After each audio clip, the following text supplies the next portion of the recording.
So hey guys, how are you all? Welcome to Fanfic Quest. So we are back with a brand new movie on what if Naruto became the Hand Seal Master. But before we start, be sure to subscribe to our channel and like this video.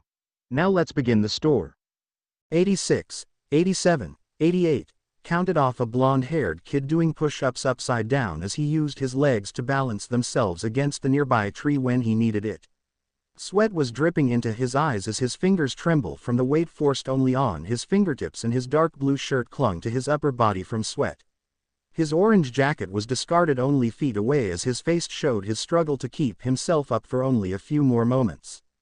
98, 99, 100. And on his way back up from his last push-up, he used the last of his strength to push up hard enough so that actually did a backflip and landed in a crouch next to his jacket.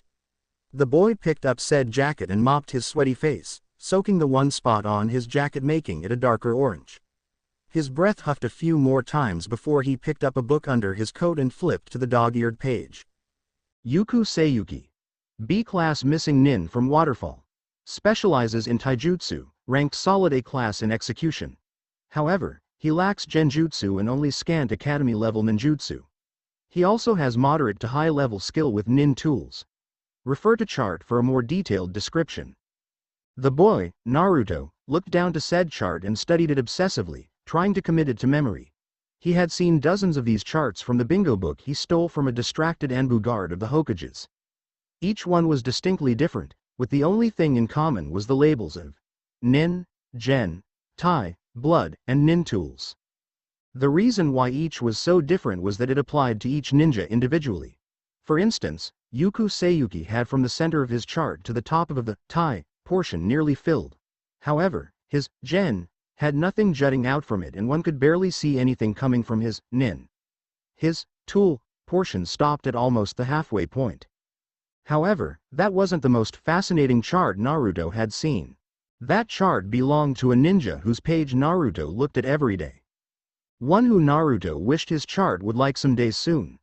The page was that of Uchiha Itachi, where most, if not all of the points were filled to the max. Itachi hadn't focused on a single aspect of a ninja specialty, thus making him versatile and able to fight any opponent, despite specialties.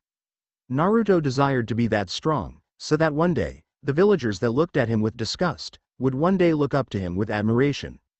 Naruto shut the book with a snap as he withdrew some kunai and launched them into the surrounding trees. From first glance, it didn't look too special by ninja standards, but once he hopped into the center point of all the thrown kunai and didn't land back on the ground, but stayed in the air, it would raise a few eyebrows. Upon closer inspection, one would see ninja wires stretched between different pairs of kunai, with Naruto precariously balanced on one of the wires. There were 8 wires between 16 kunais that crisscrossed. Naruto steadily went through the katas of the Academy Taijutsu, falling every few minutes and usually getting cut on the way down from the sharp wires. While letting his body move once he got used to his position on the wires, he let his mind drift. The brilliant green grass underfoot showed how many times he had fallen, since most of the grass was pushed flat to the ground. The canopy of the trees blocked out light and most of the heat, making for a pleasant atmosphere, that is if one wasn't training like Uzumaki Naruto. He was supposed to be at the academy right now. No doubt Iruka would be angry at him skipping today. On average, he probably attended 20% of the time, resulting in his poor grade in class. He was oftentimes referred to as the dead last, or loser, of his class year. It didn't bother Naruto though. While they learned different things like etiquette or history of the village, he was usually perfecting his various skills or enhancing his body through exercises. He finished his stances and hopped down again as he walked around, rocking each kunai back and forth trying to pull out the points of the little daggers. Once he rolled them up and placed them back into his pouch, he let loose a foxy grin and said to no one in particular, "It was a good day today. I think I deserve some ramen." Naruto then proceeded to the best ramen place in Konoha, Ichiraku Ramen. However, everyday Naruto believed he deserved some ramen. Like if he had a bad day, he deserved ramen to cheer up, or if it was only a normal day, he needed ramen to spice up his day. However, once he walked in, happy as he ever was, laughing at nothing in particular, just enjoying the scenery, he deadpanned. Sitting in his favorite stool was none other than Iruka, his academy sensei. The scarred teacher had a vein throbbing above his eye as one of his hands impatiently tapped the counter. So, you miss my class 3 to 4 times a week, but every night you have no trouble making it to here same time every day, Iruka grumbled out angrily. It's night already? Naruto chuckled out nervously as his hand went instinctively to rub the back of his head. Shut up, Naruto, Iruka snapped out. So, answer my question. Why don't you come to class every day, but make it a point to come here almost constantly? I thought you cared about becoming a ninja? Well, you see, the truth is. Naruto tried to stall for an answer, until he saw the old man Ichiraku himself walk about making a new pot of ramen. Old man Ichiraku needs me. He needs you? Iruka said in a disbelieving voice. Why yeah, you see, if it weren't for me, he'd have to close his stand, see? Then his wonderful daughter Ayame wouldn't have any money to buy the pretty things she deserves, Naruto said with a nervous foxy grin as he watched Ayame take a handful of bowls around a packed ramen stand. So, you are single-handedly making sure Ichiraku stays in business? Questioned Iruka, rubbing the bridge of his scarred nose. Pretty much, Naruto remarked as his chest puffed out, thinking he had convinced Iruka. What about all these people? Iruka asked, quickly losing his patience with the blonde. What people? Whimpered Naruto as the inevitable punch to the back of his head occurred and he was forcefully knocked down to the floor. Once he got up, 2 bowls of ramen were sitting in front of Iruka, miso and his favorite, pork. Naruto licked his chops as he stared at the bowl of pork and occasionally flicked his eyes to the miso bowl. Once a strand of drool reached the floor, Iruka cleared his throat. If you tell me the real reason why you always skip my classes, I'll let you have both bowls here. Naruto quickly licked his lips. Fine, he snapped out, trying to get his reason out as quick as possible to get the ramen. The academy is boring. I've learned all it can teach me. I know the 3 jutsus. 2. Iruka interrupted. Huh? Naruto asked as he scratched his head. You only know the 2. You can't make a bunshin, Iruka said. Does it matter? When is the last time you needed to make a bunshin? Naruto shot back, hoping like hell Iruka would give him the ramen soon. I don't go on regular missions, Naruto. However, it matters, greatly. It isn't taught at the academy for nothing, you know, Iruka stated as he started to play with one of bowls of ramen, sliding back and forth in between his hands. Yeah right. A real ninja has to make imaginary images of themselves all the time to avoid the scary bad ninja. That's bull. A real ninja is more likely to do some kick-ass ninjutsu than a stupid bunshin. I know that's what I do, Naruto said. Yeah, Iruka remarked, then show me one of these, kick-ass ninjutsu, you know. Naruto chuckled nervously again as his hand snaked its way to his neck as he rubbed it uncomfortably. I don't know any, he said. I wonder why? Iruka asked a seemingly rhetorical question, only to be answered by Naruto. Because you won't teach any in class, shot back an irritated Naruto with arms folded over his chest. I can't teach you any until you prove that you can do a perfect bunshin. Naruto, the bunshin isn't just for busy work, but to get you used to molding chakra and getting you used to using it.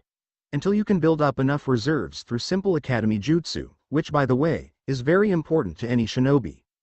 Bullcrap, Iruka. You just feel like being a bastard. You're also too lazy to bother, Naruto said, waving off his explanation. Okay, I'll make a deal with you. If you can somehow pass the Genin exam, I'll get your Junin instructor to school you on the uses of the 3 jutsu, Iruka said. Nope, no deal, Naruto said with arms still folded over his chest and shaking his head. Huh? Why not? Iruka questioned, now twirling the pork bowl around, nearly splashing the contents onto the table. I don't want to be on a team, Naruto said. All I will do is stupid chores and crap with 2 other kids. I could do those chores quicker myself than with others slowing me up. The point behind that is to build teamwork, Naruto. Besides, you can't make that decision. You need a team to advance in rank anyways, Iruka reasoned off. I won't, Naruto said. I'll just go from Genin to Hokage. You should know better, Iruka-sensei, than to classify someone's skills just on their rank alone. I'll be the most powerful Genin ever, Naruto said as he pumped one of his fists into the air. And one of the oldest, Iruka mumbled under his breath. So why don't you come to class? Iruka asked, once more getting back to the matter at hand. That stuff you teach is boring, Naruto exclaimed. I can throw several kunais perfectly, I've perfected the academy taijutsu, and I've been building my stamina. If I went to class, I'd just be wasting time. All that crap is taught for a reason, Naruto, Iruka scolded. Yeah. I've heard it before, Iruka-sensei, not even you think it's worthwhile. Actually, I think it's very worthwhile, Iruka remarked. Oh yeah? Pray tell, oh glorious sensei. Naruto shot back, somewhat bitter that he hadn't received his ramen bowls yet. It builds a foundation for every ninja, Iruka began. If a house is built on, say sand, it's unstable and easily crumbles at the right time. However, a house built on cement will last for years. So you say if I get these lessons, I'll be a more rounded shinobi? Naruto asked, scratching his chin, already thinking of Itachi's nin chart and then his side by side after a few years, looking identical. Yeah, that's pretty much it, Iruka said with a questioning look. He didn't think he'd be able to win over Naruto that easily. Why so interested in being well-rounded, Naruto? Naruto thought quickly. No one below Chunin rank were allowed to see the contents of a bingo book. However, he wanted to see what Iruka thought of his idea, that is, if it was any good or realistic.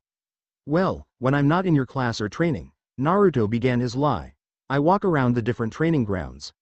I always notice that most, if not all, upper-level ninjas have some sort of specialty, like taijutsu or weapons.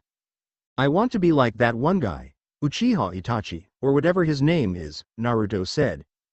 Iruka raised an eyebrow at his remark about Itachi. Iruka wasn't sure where he learned about him, as it wasn't very common knowledge of what happened to kids his age. Wasn't he able to become an expert in all shinobi fields or something? Well, yes, Iruka began, but the Uchiha did have something that set him apart from the rest, Naruto. He had the Sharingan. He could copy any ninjutsu, genjutsu, and sometimes taijutsu just by watching another ninja perform the moves.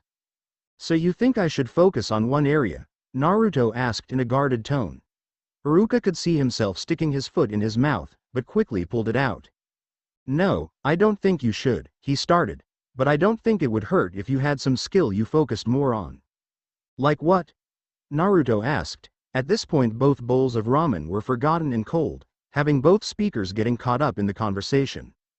Well, for instance, becoming a seal master, Iruka said. What?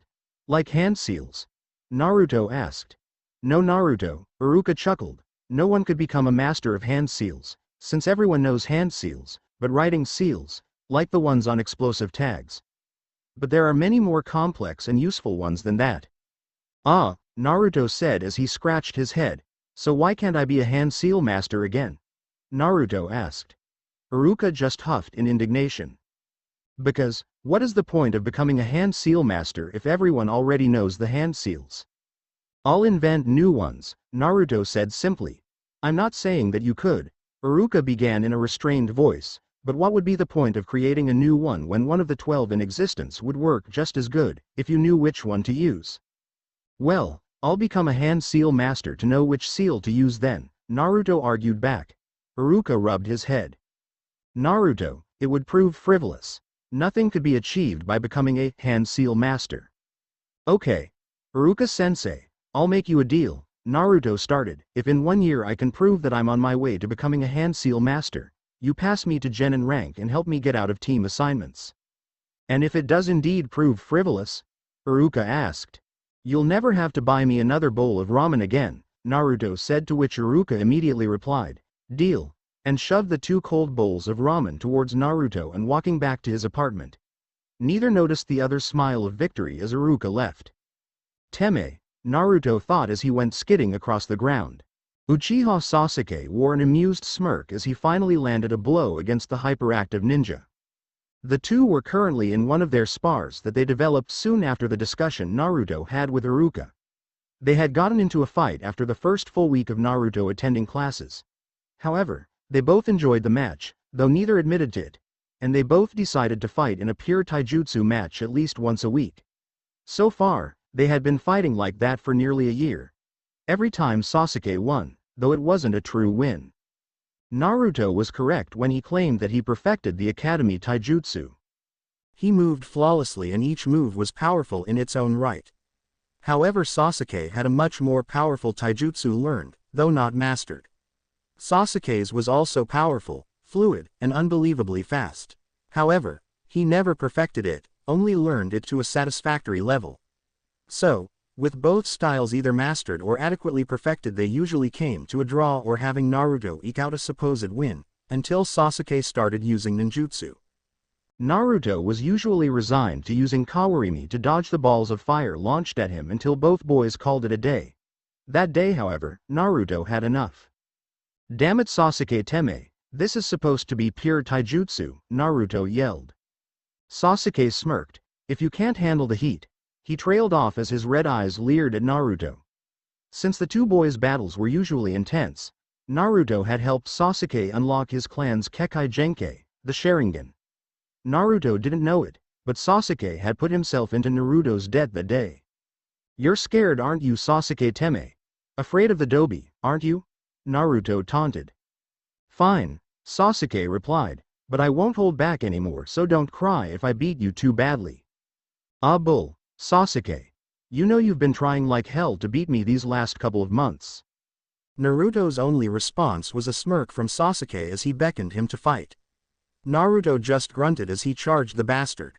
Naruto was mildly surprised as he sailed through the air as Sasuke had finished his combo, leaving Naruto sore. Apparently Sasuke was holding back, power-wise. However, Naruto had made his very first jutsu the other day for such an occasion. Naruto got up and dusted himself off as he tipped an imaginary hat towards Sasuke.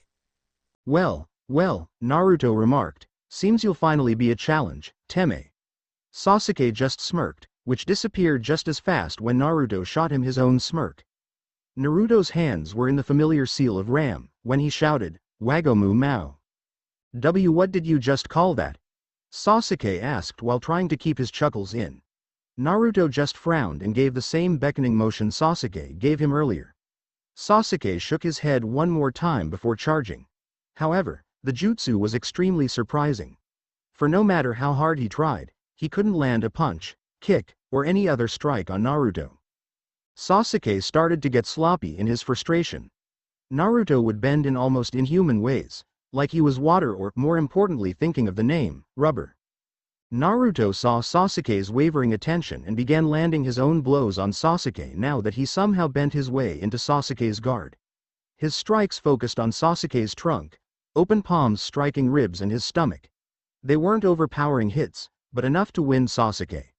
Sasuke finally untangled himself from Naruto and flipped a safe distance away. "You baka, you shouldn't call that jutsu that," Sasuke spat as he thought of the ridiculous name Naruto gave it. For Naruto's part, he simply stuck his tongue out and said, "I made it up so I can call it whatever I want." "Fool," Sasuke said, but smirked after a thought came to him. "It doesn't matter, I copied the technique, I'll just call it what I want to now." "Good luck, Teme, but this technique is useless to you," Naruto said in a matter-of-fact tone. "Naruto, I know you understand the basic concepts of the Sharingan. I copied the jutsu," Sasuke said as if he were talking to a young child. "Well, it's not really a jutsu," Naruto said. Sasuke got a dumbfounded look on his face before Naruto began to reiterate himself. "It's more of an ability. I only used Charka to support some of the more difficult aspects of the jutsu. I got that ability by training my balance and flexibility to near inhuman limits." "I have no doubt you copied my movements," Naruto said, "but putting those movements to use is useless to you.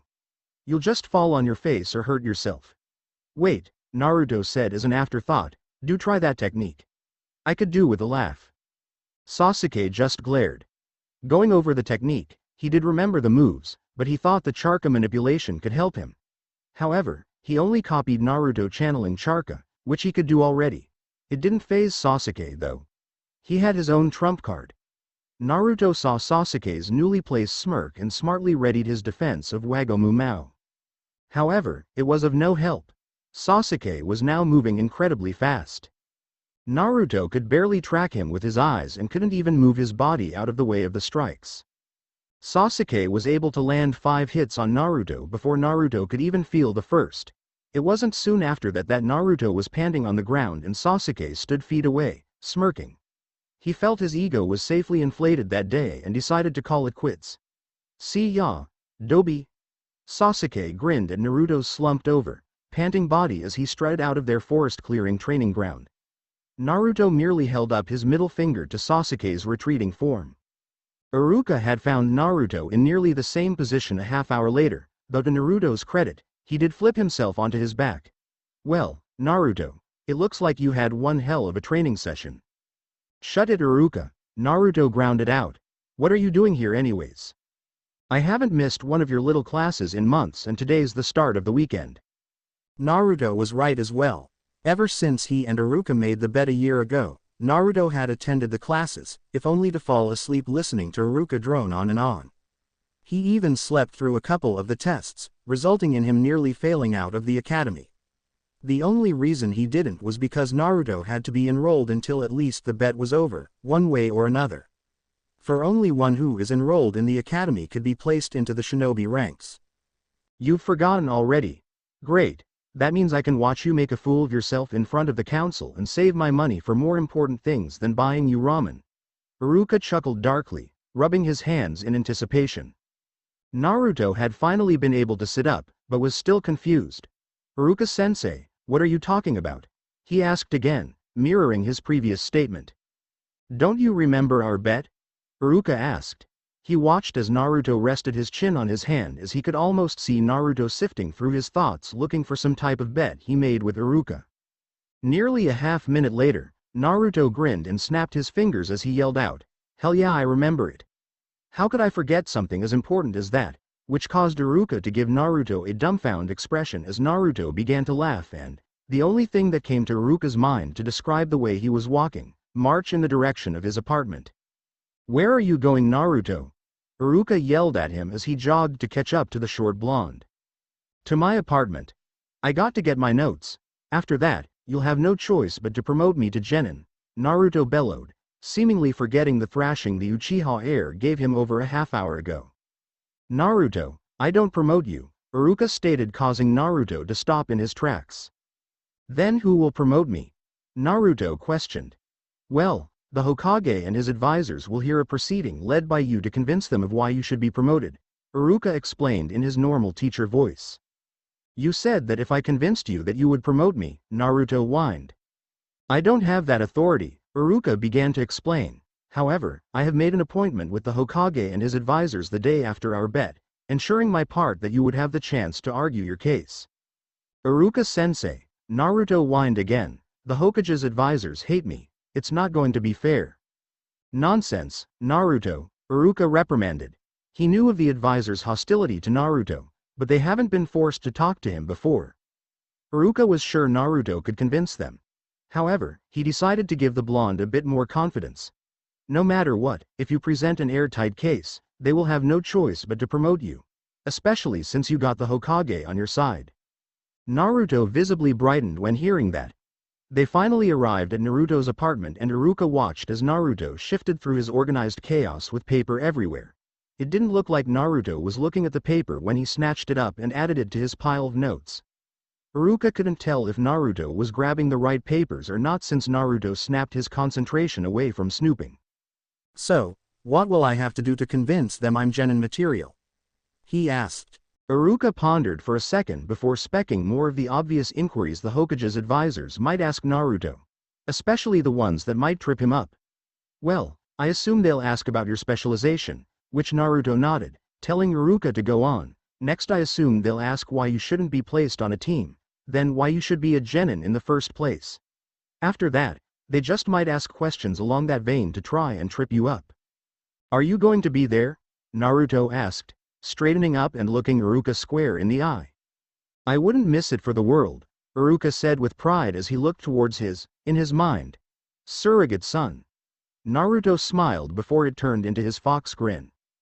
Then what are we waiting for? Let's go. Jutsu. Wagomu Mao. Rubber band dance. Not really a jutsu. It just lets Naruto bend around his opponent's strikes, if he can see them. Naruto fidgeted as he was under the benign stare of the Hokage and the ugly glares of his two advisors. Naruto usually wasn't the type to fidget, but he understood the gravity of the situation. He also understood the odds that were placed that he would even succeed. However, Naruto had always liked beating the odds. The Hokage cleared his throat and began, "All right Naruto, you may begin your case for promotion and—" As he began to look over the file in his hand, "Why you do not need to be put into a three-man cell." Throughout his whole introduction, the two advisors remained stoic. Naruto tugged on his orange jumpsuit's collar, despite Iruka trying to talk him out of wear it to the meeting, as he began his argument. "You see, Hokage," Naruto began, discarding his affectionate pet name for the old man. "I talked with Iruka-sensei about becoming a really strong ninja that could do everything from ninjutsu to nin tools better than everyone else. But he told me that it was a lost cause. He said that no matter what, every ninja has some specialty or something that sets them apart," Naruto explained. "I told him that I wanted to be a master of hand seals," at which point, one of the two advisors finally snorted in cruel amusement. "Homura," the Hokage chided lightly before giving Naruto a smile to continue. Naruto gave the old man next to the Hokage a dirty look before finishing, "And here I am. And why should believe that because you have one hair-brained idea that you should be promoted?" questioned the ugly old lady on the other side of the Hokage. Before the Hokage could reprimand her, Naruto had cut him off, "Because through extensive study, I can tell you why hand seals go with their respected jutsus, why some jutsus cannot be combined, and even create jutsus on a whim, after extensive study of course." The sudden exclamation threw all three of the aging ninjas off guard, not to mention the statements he made. Even the professor, or Hokage in other words, had never given much thought to the use of the most mundane things about the most vital thing to a ninja's career. "Would you care to delve further into your work?" the old man known as Homura asked. Naruto gave him a scathing look before he obliged. "Well, since I have no family I cannot learn any ninjutsu or genjutsu. But what I can tell you is that the Ohitsuji seal is the most used seal in all jutsus, only less frequently in high-powered jutsu or family or bloodline jutsu," Naruto explained. "Every somewhat bright ninja knows that," the old lady spat back. Again, before the Hokage could interrupt, Naruto jumped. "Not me, since the only jutsu I know that uses hand seals is the bunshin, which I still can't do. But to further impress upon you my research I can tell you that most low-level fire jutsu use the Tora seal. However, did you know that you can increase the range of those jutsu if you follow the Tora seal with a Ryu then Tori? Or that you can make a jutsu more potent if you hold the Ohitsuji seal longer? Or that if you hold one of the seals affiliated with an element for too long you'll destroy yourself? Or that you can apply seals to any jutsu that doesn't require seals?" Naruto kept asking before he finally ran out of air. The three old people looked at him fairly surprised. They had known some of the things and were surprised on some others. Homura finally decided to have a chance at asking the boy something. "And what jutsus have you created?" Which surprisingly Naruto blushed as his hand went instinctively to the back of his head. "I haven't yet," Naruto nervously chuckled out. His chuckles were cut off when the old lady asked, and not in her normal scathing tone, but more out of surprise, "Why not?" "I haven't really had a need to. Because of that, I don't know what to make. I also feel that I don't have sufficient knowledge in some areas of hand seals yet. I don't want to blow myself up or anything," Naruto finished chuckling. The Hokage was a bit disgruntled that he hadn't been included on any of the talking. He saw his advisor beginning to ask another question before he decided to cut her off. "Kaharu, I believe that's enough for now. Why don't we begin on another vein?" It wasn't really a question. The Hokage's advisors might have incredible power, but they still didn't have Hokage power. "Naruto," the Hokage began, "why do you feel placement on a team is not necessary?" "Well, I don't need any teammates," replied Naruto in a matter-of-fact way. "You do realize that having a team is more than that?" Homura asked. The Hokage didn't like the inquisitive gleam in his eye. "Huh," Naruto smartly asked. "Well, you get a Junin sensei that teaches you important aspects of being a ninja. You go on dangerous missions to prove yourself as a ninja, which also pays your way. If you do not have a team, you cannot get promoted, you cannot get well-paying missions, and you will not get any advice on what to do when you get stuck on problems." Homura laid out the implications of Naruto not having a team. Naruto gave a foxy grin before he replied, "Fine by me. I haven't had anyone help me before, I'll be damned if I need it now. I don't give a rat's ass about dangerous missions. We're ninja. We're bound to get in another war or something. I figure you'll need all the ninjas you can get by then. I don't care about rank, there are many powerful ninjas that don't have the rank they deserve, and weak shinobi with a rank too high. Plus, I want to be the first ninja to ever go from Genin to Hokage. Naruto finally said as he gave a good guy pose. The three ninjas visibly stiffened at the resemblance to Guy's good guy pose. Well Naruto, the Hokage began, we have heard your case. If you would excuse us, we would like to talk privately for a few minutes. We'll call you in once we have decided your case. Naruto just smirked before he walked into the hallway. There was no way they would reject him. Iruka was standing in the hall and asked Naruto how it went. It was so kick-ass, Naruto began. I was nervous at first, but then they were putty in my hands. Yep, I wouldn't be surprised if they just made me Hokage here and now. Those old geezers need some youth injected into them, you know? Naruto asked with a cocky grin. It would be even more badass if he went from academy student to Hokage. Iruka for his part just raised a skeptical eyebrow. He knew of Homura's and Kaharu's feelings towards his favorite student. However, before he could ponder any more on the smirking kid across from him, they called Naruto back in. Naruto gave off an air of cockiness as he asked Iruka to follow him in. The two stood in front of the Hokage and his advisors, awaiting the final outcome. Homura elected to speak. He gave Naruto a challenging grin before opening his mouth. Naruto, you have stated your reasons for having no one on your team, and we have only minor problems with this, Homura said, eliciting a whoop from Naruto, thinking he had won. First, if you pass, Iruka will be a part-time sensei to you, if he feels he is up to it. A surprised Iruka nodded numbly, not thinking he would get his own personal student. For to have your own personal student was a mark of greatness. Good, Homura remarked, you will teach Naruto what you wish during the summer months when the academy is not in session and whenever he asks you a question when the academy is in session.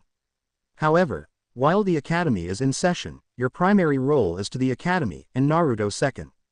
If you are busy, feel free to send him to us. Here he gestured to the Hokage and Kaharu, and we'll try to help him out the best we can. Does this mean I pass? Naruto asked in excitement. Close, but not yet, Homura remarked with a grin. He was cut off from a stern Kaharu. You mentioned before that you could not produce a normal Bunshin. For you to get the rank of JA Genin, you must produce a clone, right now, using your specialization. You have 2 minutes, go. Naruto balked. Everyone looked at him as he furiously went over his notes in his mind. He hadn't figured out how to produce anything from pure chakra. He could manipulate elements like the wind or fire, but he could never use pure chakra. That left him searching for something in the room, anything that could help him. He saw a lot of wood, but he didn't know any seals that would help him manipulate the wood itself. Other than that, just knick-knacks and shadows. However, Naruto's mind couldn't get the shadow aspect to leave him. He thought over the seals in his mind, and surprisingly, he could apply the seals in order to manipulate the shadows of the room. First was Ohitsuji, for focusing his chakra. Second was Nezumi, to narrow his focus on the concealment aspect of Nezumi. The third one was Ohitsuji, again, this time to feel the shadows around him. Fourth was Tori, to gather the shadows around him. The others around the room had their eyebrows in their hair as they watched the shadows at their feet travel to Naruto. The fifth was Usagi, for multiplicity.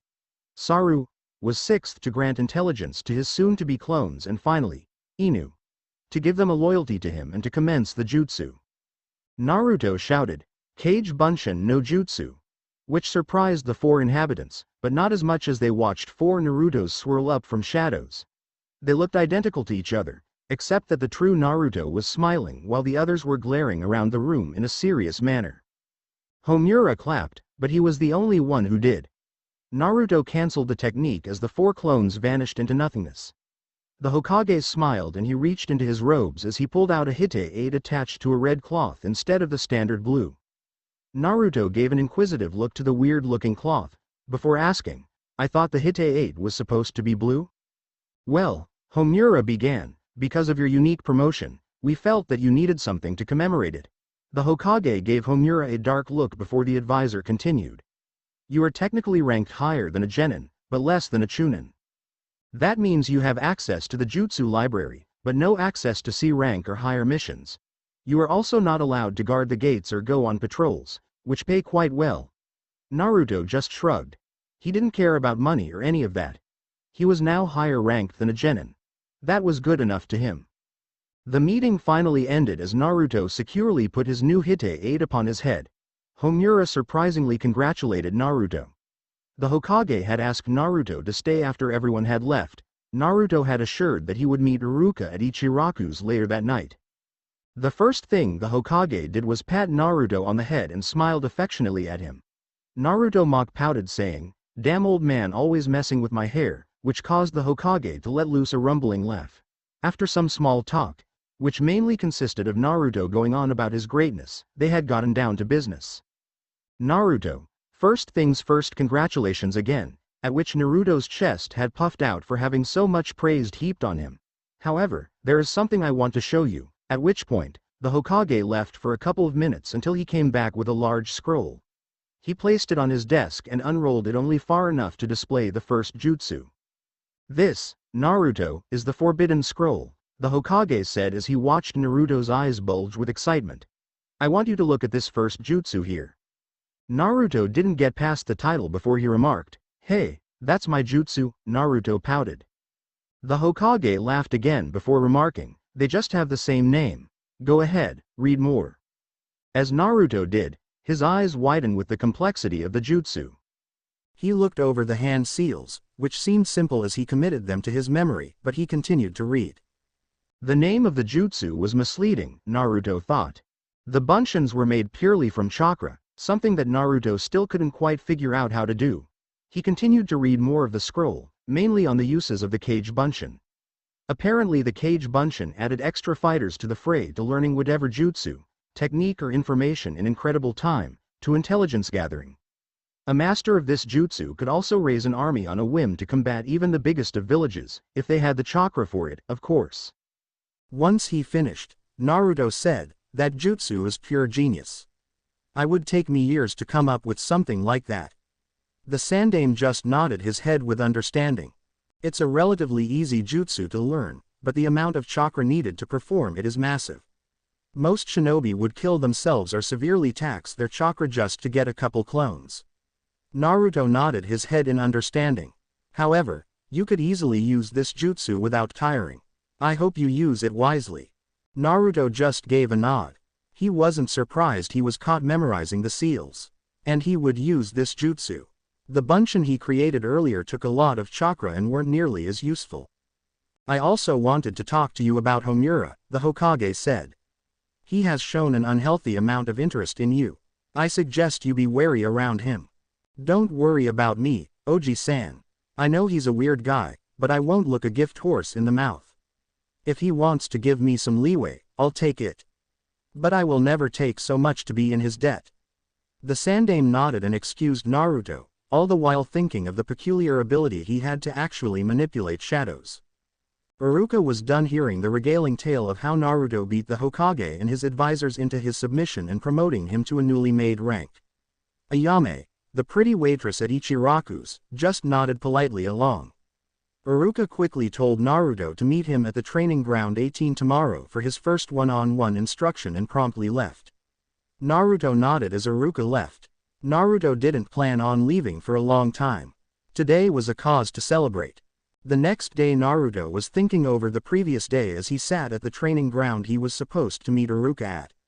More specifically at his thorough thrashing at the hands of Sasuke. It wouldn't do for someone of Naruto's rank to be beaten by an academy student. Naruto needed to bump up his physical stature. Not only was Sasuke incredibly fast, but he was also powerful.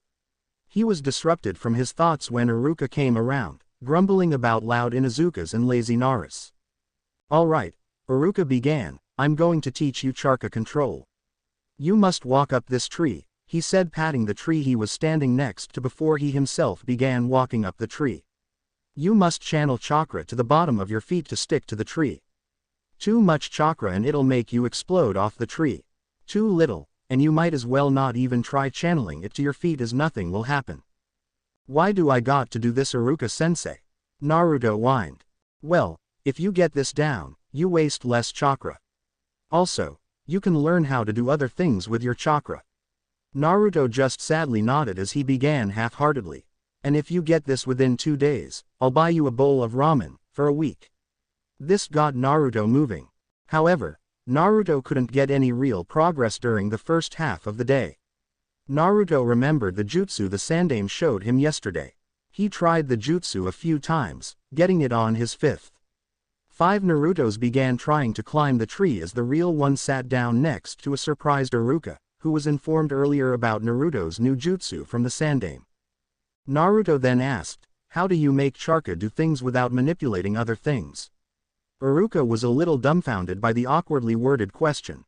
"Like, how I just made those clones?" Iruka asked to try and clear up the garbled question. Naruto thought about it before nodding his head. Iruka thought about that. He had affinity with water, which sadly needed a source to use. However, he did know one fire technique that might help Naruto. "Well, I know one technique that could help you," he began. "It's called Hausenka no Jutsu. Here are the seals," at which point he showed Naruto the correct seals, ending with Tora. Iruka then performed the technique, which Naruto recognized as the one Sasuke always used when he was losing in their spars. Iruka saw Naruto's curled lip and said, "Sorry, it's not the type to destroy the world, but it is effective," Iruka said, coughing out smoke. Since that jutsu was naturally opposed to his own, it hurt a little to do it. Naruto just shook it off and tried to do it, but nothing happened. "Alright, this is what you need to do with your chakra," at which point Iruka told Naruto about heating the gathered chakra in your mouth while performing hand seals. This didn't set well with Naruto since one should be able to make the hand seal to heat the chakra, as his studies had suggested. It was too much to do, thinking of hand seals, heating the chakra yourself, and fighting an enemy at the same time. However, Naruto's question was answered. He now realized he had to gather the chakra at point of release while allowing the hand seals to mold the chakra in the right position. He still didn't like the thought of gathering the chakra himself, but he hadn't found any seal that could pull chakra out of his system. Oh well, something to study for once he had the time. Naruto tuned out Iruka and thought about the one seal needed to heat the chakra. He figured the Tsuru seal would be sufficient to heat the chakra to a good level, and finished with the Tora seal to ignite his chakra. Naruto quickly gathered his chakra and performed the jutsu with his addition, which confused Iruka. Iruka, however, just nodded his head in a confused way once 3 fire balls shot out of Naruto's mouth. Naruto gave a cocky smirk as he rubbed his tender throat. He was kick-ass to the nth degree, Naruto thought. Just before Iruka was about to call it quits for the night, both him and Naruto observed a Naruto clone who was only standing at the base of the tree he was supposed to be climbing. The others were either trying to run up their own tree or trying to sneakily walk up a tree, almost as if they were trying to walk up the tree without its knowing. However, the clone just standing at the tree had his hands in the Ohatsuji symbol, with a face of intense concentration, and blue chakra swirling around him. He finally made a move to walk up the tree. The clone got 3 feet up the tree before Naruto realized that his clone had figured out a shortcut. He let the clone get a little higher up before dispelling them all. With the sudden influx of knowledge and sensations, he had a terrible headache, but nothing he couldn't recover from in due time. Iruka patted Naruto on the back until Naruto perked up with a devious smile on. "Wait up, Iruka, I need to try something real quick." Naruto didn't need to perform the Ohatsuji symbol to focus his chakra since he knew how the chakra should be dispersed and how it should feel. Naruto quickly made his way up the tree until he was hanging upside down from a branch. He pointed towards Iruka with a foxy grin and yelled, "You owe me a bowl of ramen." Naruto was impatiently sitting next to Iruka in the lotus position. It had been 6 months since he had successfully completed the tree walking exercise without the use of hand seals. Iruka now felt that Naruto had been getting a feel of his chakra and built his chakra reserves to a satisfactory level, that he should now start trying to sense chakra signatures. Currently, Naruto had employed 20 cage bunshins to run around the forest, repeatedly coming in close and then going back out into the deep forest. Naruto still couldn't sense a single cage bunshin, and he had been doing it for 4 hours. What the hell does this have to do with being a ninja? Naruto finally broke and asked, more like yelled. "Well," Iruka began, "if this had been a real-life mission you would have died about 60 times now with how close your cage bunshin have come." "Damn it, thought Naruto. He was just too good at sneaking, he assumed. If his clones could get with the killing strike zone, which was about 20 yards, and he couldn't even hear them, he was damn good. Too good for his own good. Hey, I got an idea, Naruto shouted out 10 minutes later, how about we go taijutsu training? Well, if you want, Iruka said, but I know Sasuke can do this already. I thought you wanted to be better than him, Iruka baited Naruto, while slowly climbing to his feet. Naruto's grin slowly slipped from his face as he sat back down. Iruka had learned a lot from Naruto, and accordingly broke down his young student. It would seem that Naruto would try and complete his task, but Iruka knew he would just swim in his fury over the Sasuke barb for about an hour. Iruka had discovered that form of pushing Naruto only a week into his training when Naruto wanted to quit training his taijutsu after an hour, until Iruka prodded him with Sasuke jabs. Naruto didn't focus for about an hour, but he tried to do the exercises Iruka showed him. However, after an hour, Naruto focused properly and quit crying about working out. Iruka just smirked with his own cleverness. True to Iruka's assessment, after an hour of silently fuming, Naruto started to actually focus. Again, true to form, after a couple of hours, Naruto was getting the hang of sensing chakra. Of course, Naruto was still off by 20 meters in any given direction. However, given a couple months, Naruto should be able to detect signatures of mid-shunins or lower. As usual, Iruka left shortly thereafter, leaving Naruto to focus on whatever he felt he needed to work on. Generally, Naruto always had a couple clones climbing trees, and he would always work on taijutsu conditioning or whatever Iruka had showed him that day. That was until Naruto met the Konohamaru Corps. Since then, they came around usually every other day. Iruka didn't mind it, in fact he was a little grateful. The Konohamaru Corps kept Naruto young, by playing ninja, and things like that. However, what Iruka knew and what was true were two slightly different things. When the Konohamaru Corps first came around, Naruto did play ninja with them, until he couldn't take it anymore. So instead, he took them on as his own team. They still thought they were playing, but Naruto crafted his exercises so that they were fun, but that the Corps learned valuable lessons. The first one Naruto taught was how to hide, since square rocks in the real world didn't really cut it. After meeting them 2 months ago, after Konohamaru followed him when he heard Naruto yelling at the Hokage, in truth, Naruto was just talking loud, followed Naruto around for about 30 seconds. Naruto and Konohamaru hit it off almost immediately, which led Konohamaru to inviting Udon and Moegi along to play ninja.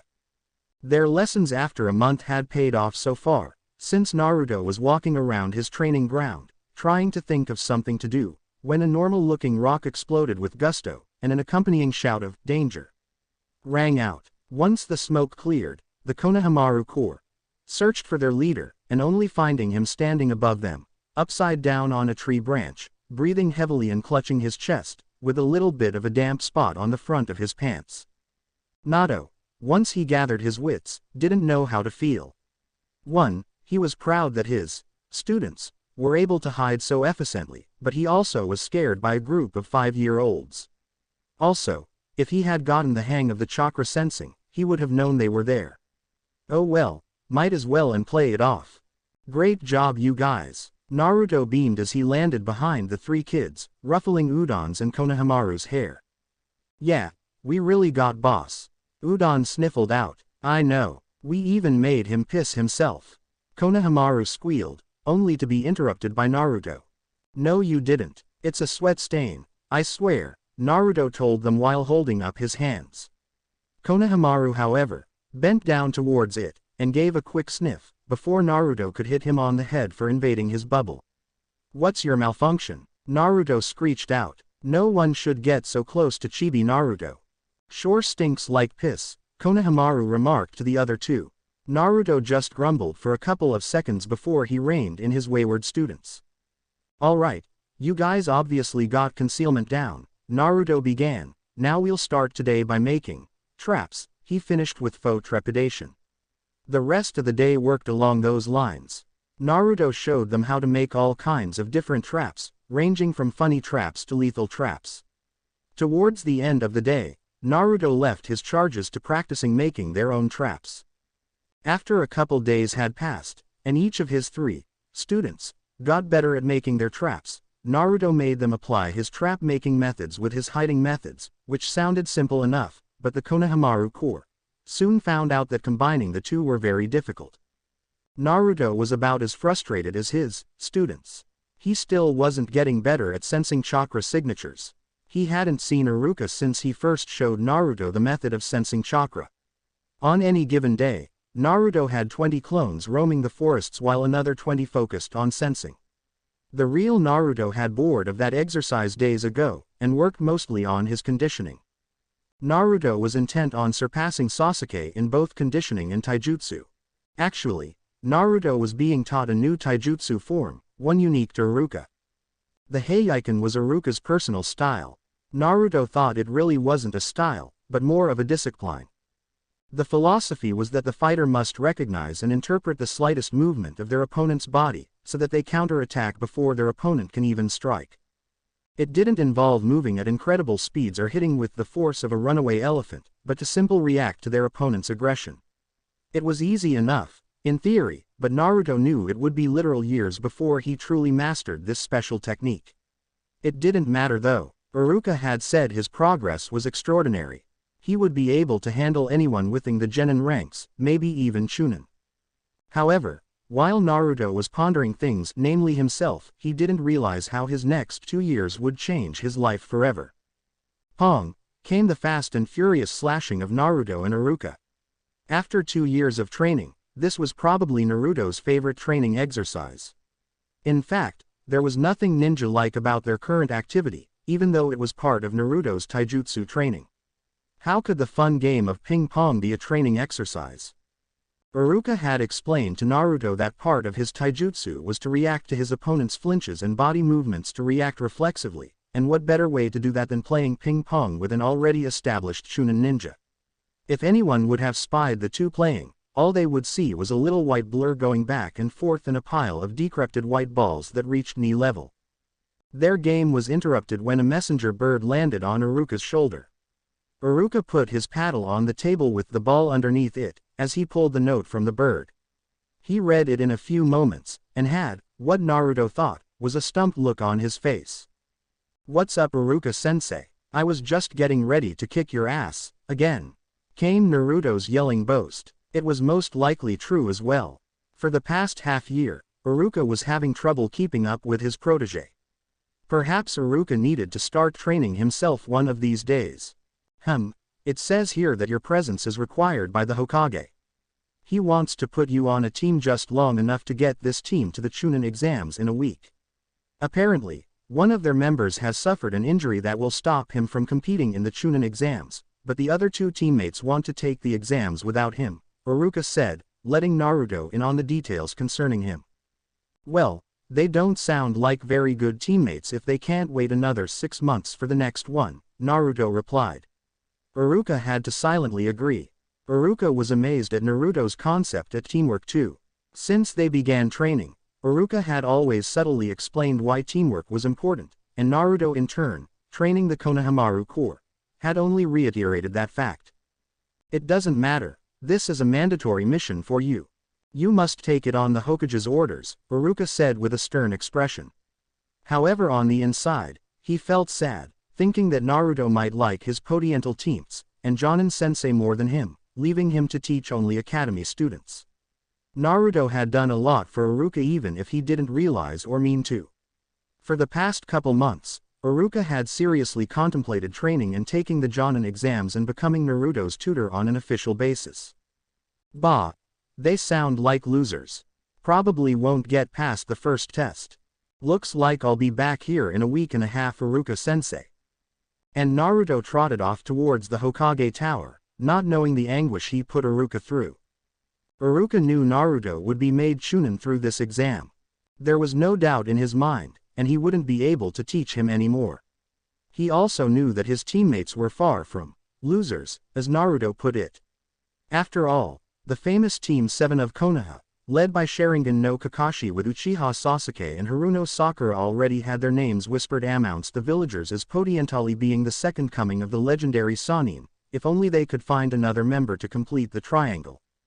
Maybe he and Naruto could take missions together once he passed, Iruka thought as a smile finally tugged at his lips as he picked up the paddles and lit the dilapidated ping-pong balls on fire. "Oi, Oji-san, what's the big deal?" Naruto asked as he charged into Sarutobi's office. The brash attitude brought a smile to his lips, as well as Homura's, who ruffled Naruto's blonde locks as he walked by, bringing a reluctant smile to Naruto's lips. Naruto would take any kind of attention from anyone. "I assume you mean about your new, mission," the Hokage put it delicately. He knew that if he didn't, Naruto wouldn't accept his new assignment, regardless if he was ordered to or not. "You're damn right, putting me on a team with a bunch of heads. They won't even wait for their teammate to recover so they could take it together," Naruto shouted at the Hokage. The Hokage only raised an eyebrow. He hadn't realized Iruka had parted knowledge onto Naruto about the importance of teamwork. That man, Sarutobi thought, was a true teaching genius. "Normally, I'd agree with you Naruto-kun, but they have unique circumstances." "Like what? What could cause someone to leave their teammates behind?" "Well, their teammate doesn't even want to be a ninja," Sarutobi explained, causing Naruto's steam he built up to leave little by little. He was forced into becoming a shinobi by his parents for the prestige. See, they're wealthy merchants who thought that the newly added prestige of their son becoming a shinobi would add to their wealth. They gave a generous donation to the Fire Lord and to the Konoha Shinobi Corps, to allow him to become a ninja. This, however, was the wrong explanation. Naruto's lost steam came back at full force as he pointed a finger at the Hokage. "You accepted a bribe," Naruto yelled, shaking in fury. "Yes, I did, and I refuse to apologize," said the Hokage, giving Naruto a steely gaze, surprising the kid. Naruto didn't expect that, and the Hokage thought Naruto was becoming a little loose with his mouth. "I knew the child wouldn't rise above genin and would be regulated to D-rank tasks. There was no risks involved for him, or another shinobi. I acknowledge that it cheapens Konoha Shinobi, but our enemies will underestimate us if they hear about that, and at the moment, Konoha has never had a stronger force than what it does now." Naruto now nodded his head in seeming understanding, but still was trying to wrap his head around the concept. "Anyway," the Hokage began, "this is a C-rank mission. It is done once the Chunin exam finals begin or they fail. Your perimeters are that you are to ensure to the best of your ability that the team gets the best shot at becoming Chunins that you can provide." "Fine, but Oji-san, I'm considering this a favor." "Then we're even," the Hokage cut off.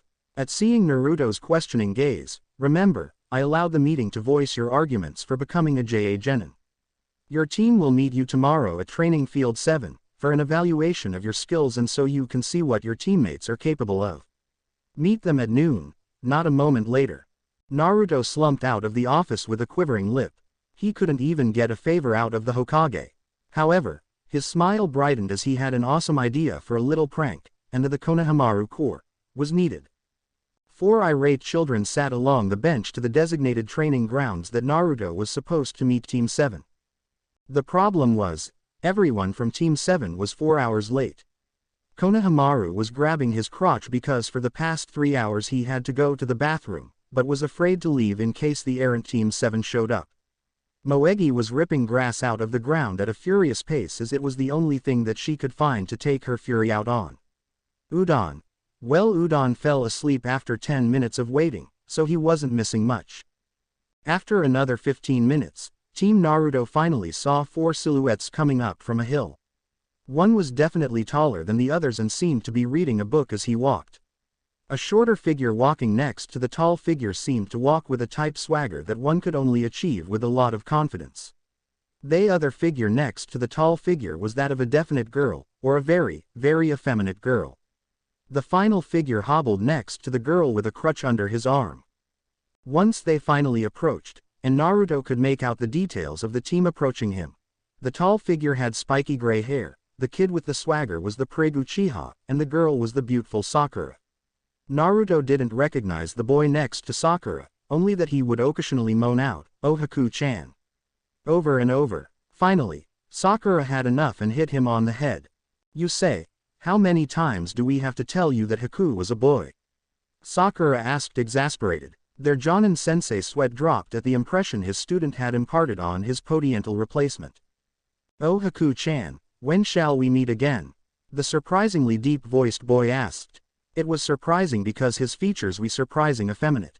They all ignored him as Sakura was suddenly glomped by Naruto, who forgot about the tardiness of his podiental teammates.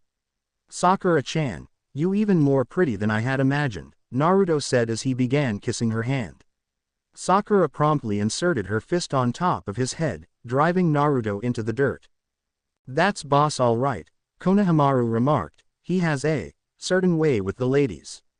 Indeed, this wasn't the first time Konohamaru had witnessed his boss being rebuffed from his advances on a pretty face. Sometimes the ladies Naruto had wooed were over 30.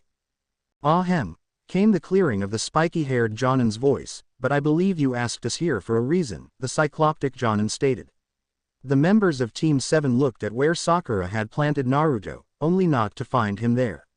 Instead, Naruto was back to standing with his team, nodding his head in a sage-like way. Indeed I did, Naruto began. I am on a B-ranked mission to join your team in their hopes of becoming Chunin. Naruto obviously didn't think much of Chunin. Why would he need to be a Chunin? He was going to be Hokage. But I have added stipulations of me joining your, to see if you're worthy of me. Here Naruto heard a sniff, not surprisingly from the Uchiha. Like we would need you, Sasuke began, didn't I mop the floor with you the last time we met? He asked with a smirk.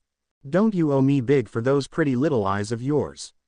Naruto asked, yelled back, providing Sasuke's teammates with the knowledge of how he achieved the Sharingan at such a young age. Indeed, because of Naruto, Sasuke's eyes were almost fully matured, 2 tomo in one eye, 3 in the other.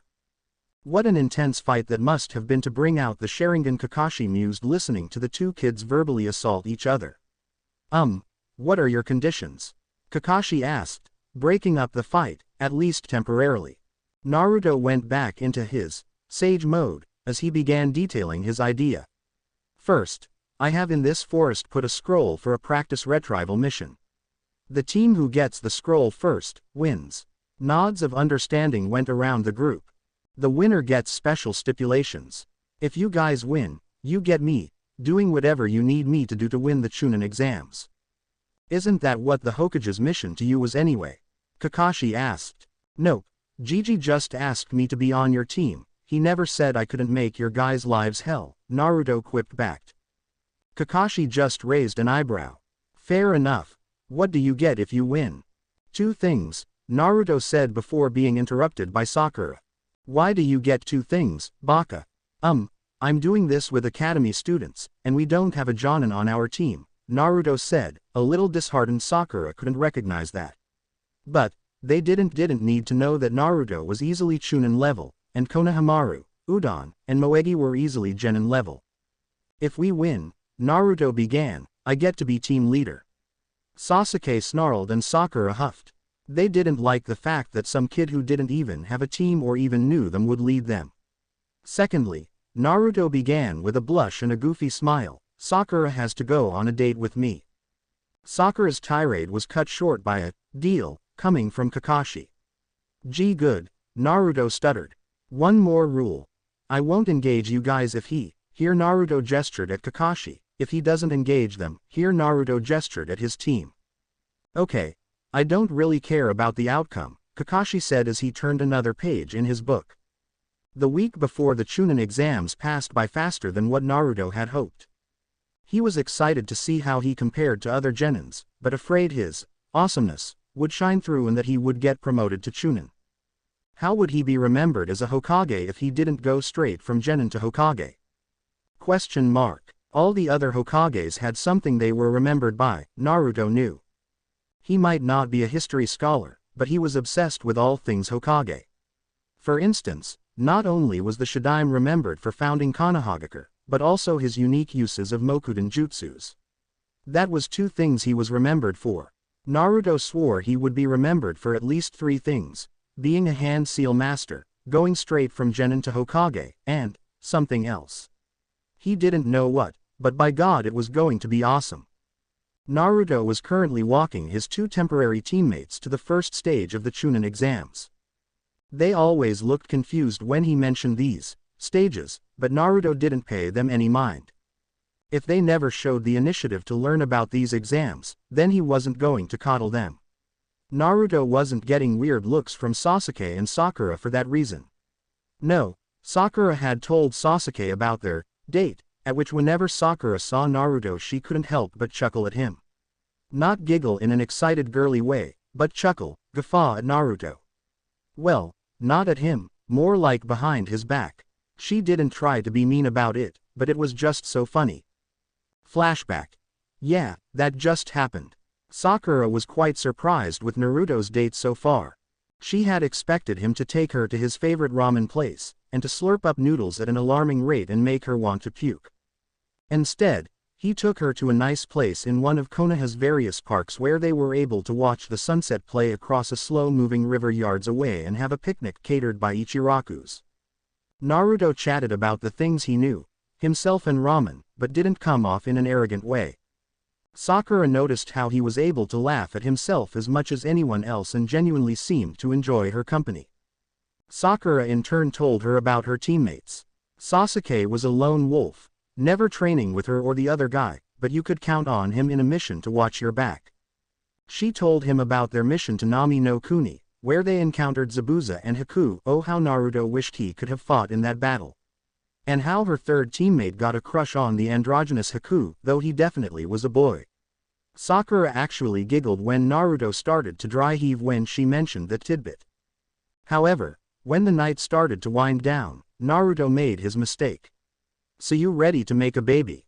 Wham! Sakura let her fist do the talking as she pummeled the scrappy blonde. Naruto pulled himself out of his hole and asked, "What's so bad about making babies?" He pouted towards Sakura. Sakura had a sinking, suspicious feeling about where this might lead.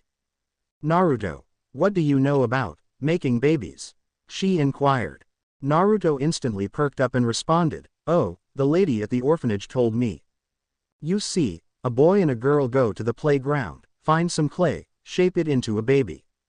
And the most important part is that the boy and girl, pee on the baby.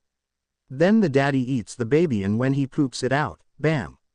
You got yourself a kid," he finished with a big foxy grin as Sakura had to stuff her fist in her mouth to keep from laughing out loud.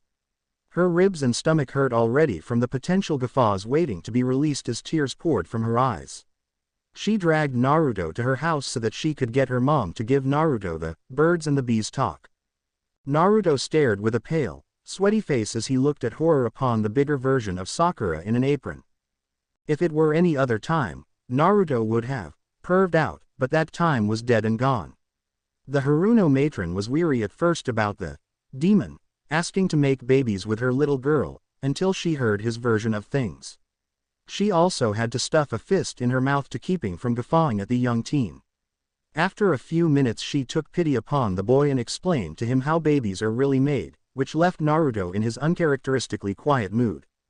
After a few seconds of silence which felt like an eternity to Naruto, he finally exploded. "You, one sick puppy, ya know that.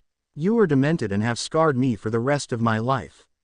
I will never forgive you, sicko. You got a sick and twisted world perspective, goodbye." Flashback end. Naruto had avoided Sakura like the plague that week. Sakura had told Sasuke about how Naruto thought babies were made, then burst into uncontrollable giggles afterwards. Sasuke didn't see the humor. Finally, "I know how to revive my clan," thought the brooding Avenger. No one had ever given him the proper talk either. The group of three eventually arrived at the exam center. Naruto, as the leader of the group, had to drag Sasuke away from a pissing contest with a group of older genin. After Naruto explained the benefits of leaving the genjutsu up, Sasuke reluctantly relented his pursuit. Team 7 met with Kakashi as he gave both Sakura and Sasuke some words of encouragement and told Naruto not to piss off their first examiner left. Team 7 met other Chunin hopefuls on the other side of the door, with included the rookie group of genins from Sasuke and Sakura's class. While those two met up with their former classmates, Naruto was making the rounds of hitting on both Hinata and Ino, until Sakura got wise to him and bopped him on the head and dragged him off. Naruto regained consciousness about the time an older Konoha genin was getting his glasses shattered by some Oto nin. Shortly after that, a giant of a man walked in, barking orders at the genins. Naruto just grumbled about giants with authority complexes, when the man chucked a kunai at the back of Naruto's head, only for the blunt end to connect. It was no accident. After the Ibiki fellow explained the rules, Naruto got a foxy grin as he crossed his arms behind his head and relaxed. Technically, he already had the 10 points. If he never answered a question, how could he get it wrong? He sadly never realized a blank answer was the equivalent to a wrong answer. The 10th question had Sakura quaking in her sandals. She almost gave up until she heard Naruto chuckle. His chuckle became a full-blown laugh. I plan on going straight to Genin to Hokage, you ugly old fool. Go ahead, fail me. When a war breaks out, do you think rank is gonna mean shit? Ha, choke on that one, asshole. Needless to say, Ibiki was more than a little miffed. Even more so as more and more genin started to smirk and cross their arms over their chests. Sakura just grinned at Naruto, nodding his head in a self-satisfied manner until he jumped in his seat when a scantily clad kunoichi landed through the newly broken window. Naruto was looking forward to the next test. He made sure to get to training ground 44 bright and early in hopes to meet his next examiner. Sadly, she didn't show up until the rest of the genin did. That, however, did not deter Naruto. What's up, babe? Naruto purred as he rolled up next to Anko Mitarashi. Anko just smirked at the kid's balls-eye move. Nothing, gorgeous, she purred as Naruto got a would-be seducer's smirk on his face. He, however, didn't notice that his was airborne the next second as Anko had grabbed him by his golden locks and chucked him towards the nearest tree. She followed that up with a couple of sharpened dango sticks which lodged themselves millimeters from Chibi Naruto and the twins. Any more wise guys? The deadly kunoichi asked, only to get several shinobis to shake their heads so hard that some got whiplash and others received cracked vertebrae.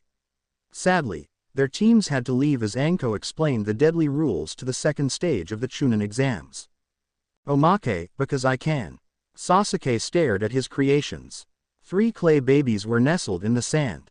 Each were about 6 inches long and slightly ugly looking. He hoped his kids didn't end up like that. He finally saw a suitable candidate, a kunoichi a year younger than him who was fairly bright. You, he rasped out in the way only Sasuke could. Come make my babies, at which said girl squealed in delight as she rushed over to the tragic hero. She went for a kiss, but Sasuke pushed her away. What are you doing? Pee on those over there, Sasuke said, at which point he got a mopey look, followed by, for lack of other words, questioning gaze.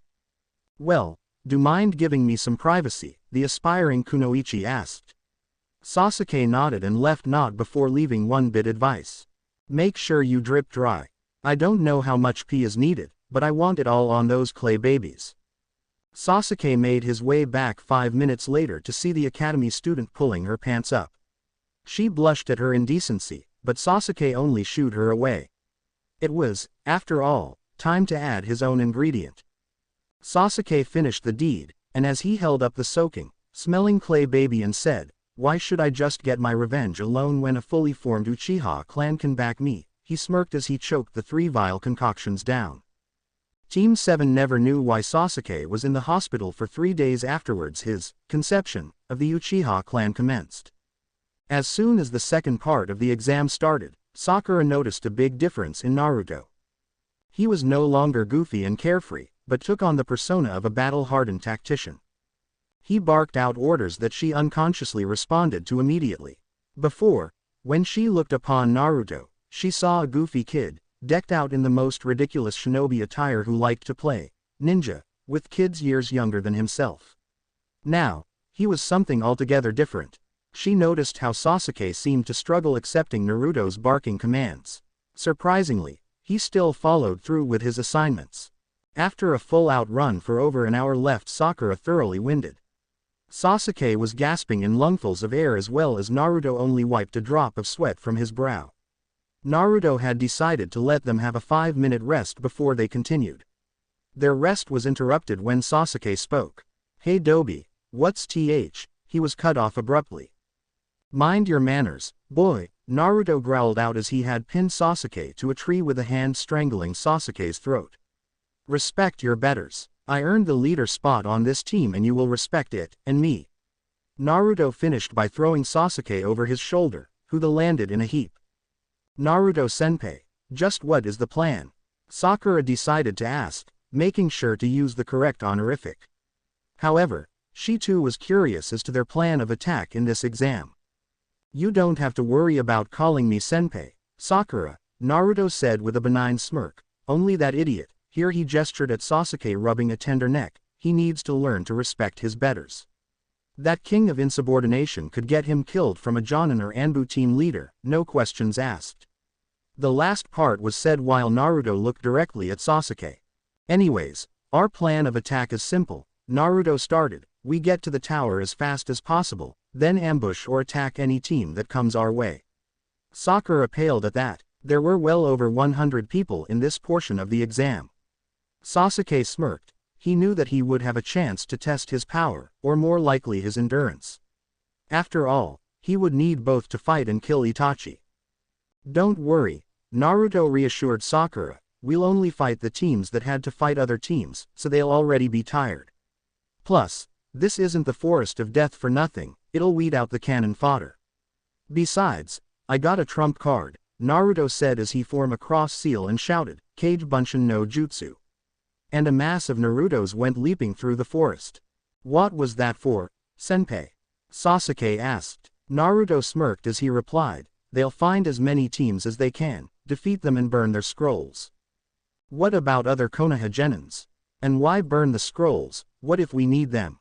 Sakura asked. What about them? Naruto callously replied. The less teams there are, the better the chance of you two being promoted to Chunin. Besides, I'm not going to kill them, just rough them up a bit. There is another Chunin exam in another 6 months. What about the scrolls though, senpai? Sasuke asked. Naruto's smirk widened. The first one my clones come across that doesn't look like ours will bring back to us. The rest of the scrolls just means that even if teams are able to get past us, not as many that could have will be able to. Sasuke nodded in understanding. Kinda cruel, but like Naruto said, another one will come up in the next 6 months. After they cut the chit-chat, they continued on. Naruto would get occasional bursts of information in his head of particularly strong opponents who had defeated clones of Naruto. Only 4 really stood out, the rest of Sasuke's and Sakura's rookie class and a team from Sunagaku. Team 8 was definitely impressive. Hinata's Byakugan picked out his clone effortlessly, but even if that had failed, Kiba's nose or Shino's bugs would have given him away. They were surprised that the clone was there. They assumed that his team had been devastated and that he was seeking refuge until he attacked. Once they started to take him seriously, they made quick work of the Naruto clone.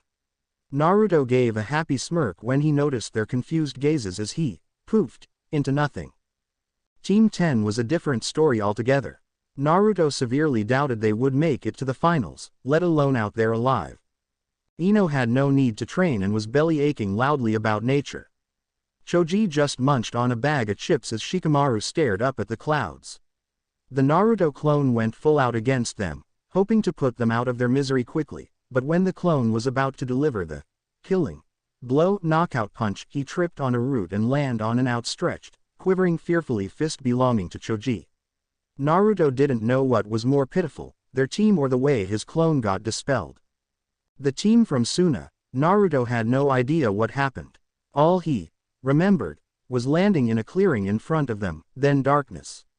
It worried him and he realized that they were definitely dangerous. It didn't matter at the moment. It was approaching sunset and the makeshift Team 7 was about 15 minutes away. Naruto was about to tell them this until a strong gust of wind, an abnormal gust, swept past his team. Sasuke and Sakura were able to just jump to the side avoiding the blast, but Naruto wasn't so lucky. He was dead center in the gale, and just stayed in the clearing by applying chakra to his feet and sticking to the ground. He had various cuts all over his body, suggesting that the wind was indeed an ninjutsu. After the wind cleared, a female Kusa-nin emerged from the shadows, chuckling. Kukuku, she giggled as she emerged with a serpentine grace. Quite the powerful bunch you are. Sasuke and Sakura came from their respective bushes and flanked Naruto on each side. They watched in abject horror as their opponent poked themselves in the eye and focused such a raw amount of killer intent at them that it froze them in fear like a genjutsu. However, just as quickly as the jutsu was applied, Team 7 shook off the paralysis. Sasuke activated his Sharingan and Sakura gave a burst of chakra while shouting, Kai. Naruto also dispelled the effects of the killing intent and upon raising his eyes, the Kusanin raised an eyebrow. Interesting, it seems the Kyuubi vessel survived the village's hate, she thought. Interesting, Dujutsu you have boy, she purred out, what does it do? Sasuke thought she was talking to him before realizing her eyes were on Naruto. That's my little secret, Naruto smirked at her, then seemingly addressing his team, I'll tell you thing. It allows me to focus killing intent onto a victim, but in this case, it's useless. Why? Sakura choked out. She was surprised at the ferociousness of the Kusanin's killing intent, but also that Naruto seemingly had a dujutsu. Because, Naruto began, there is no way I can match hers. The other two members of Team 7 raised their eyebrows. If he couldn't even match that with concentrated ki, this person was way out of their league. Before Team 7 could make plan for an escape, the Kusanin was already in their perimeter. She quickly kicked Sakura, who flew into a nearby tree, getting knocked dizzy. Naruto and Sasuke quickly regrouped and devised a makeshift plan. Me close, you far, Naruto said with poor grammar as Sasuke nodded as he got the gist of Naruto's plan. Naruto quickly engaged the Kusanin with his Heieiken Taijutsu style as Sasuke began to expertly pepper the Kusanin with fireballs, kunai, and shuriken. Despite the theoretical greatness of the Heieiken, Naruto couldn't land a punch, kick, or headbutt. And could only dodge a third of the attacks the Kusanin threw at him. Sasuke was having a difficult time as well. His long-range combat was, if anything, high chunin caliber. Having trained a significant portion of his life mastering various techniques he watched Itachi perform when he was little. However, the Kusanin expertly bent around his attacks or maneuvered Naruto in front of his onslaught at the last second. 5 minutes into the fight, Sasuke had to abandon his long-range assault. It was at the point now that if he didn't start to conserve his weapons and chakra, he would have none if they survived this fight.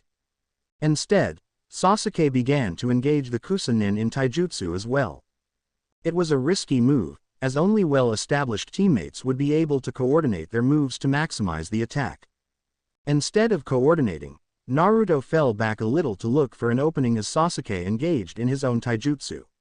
When it looked like Sasuke was start to fatigue, Naruto jumped back into the fray and Sasuke fell back.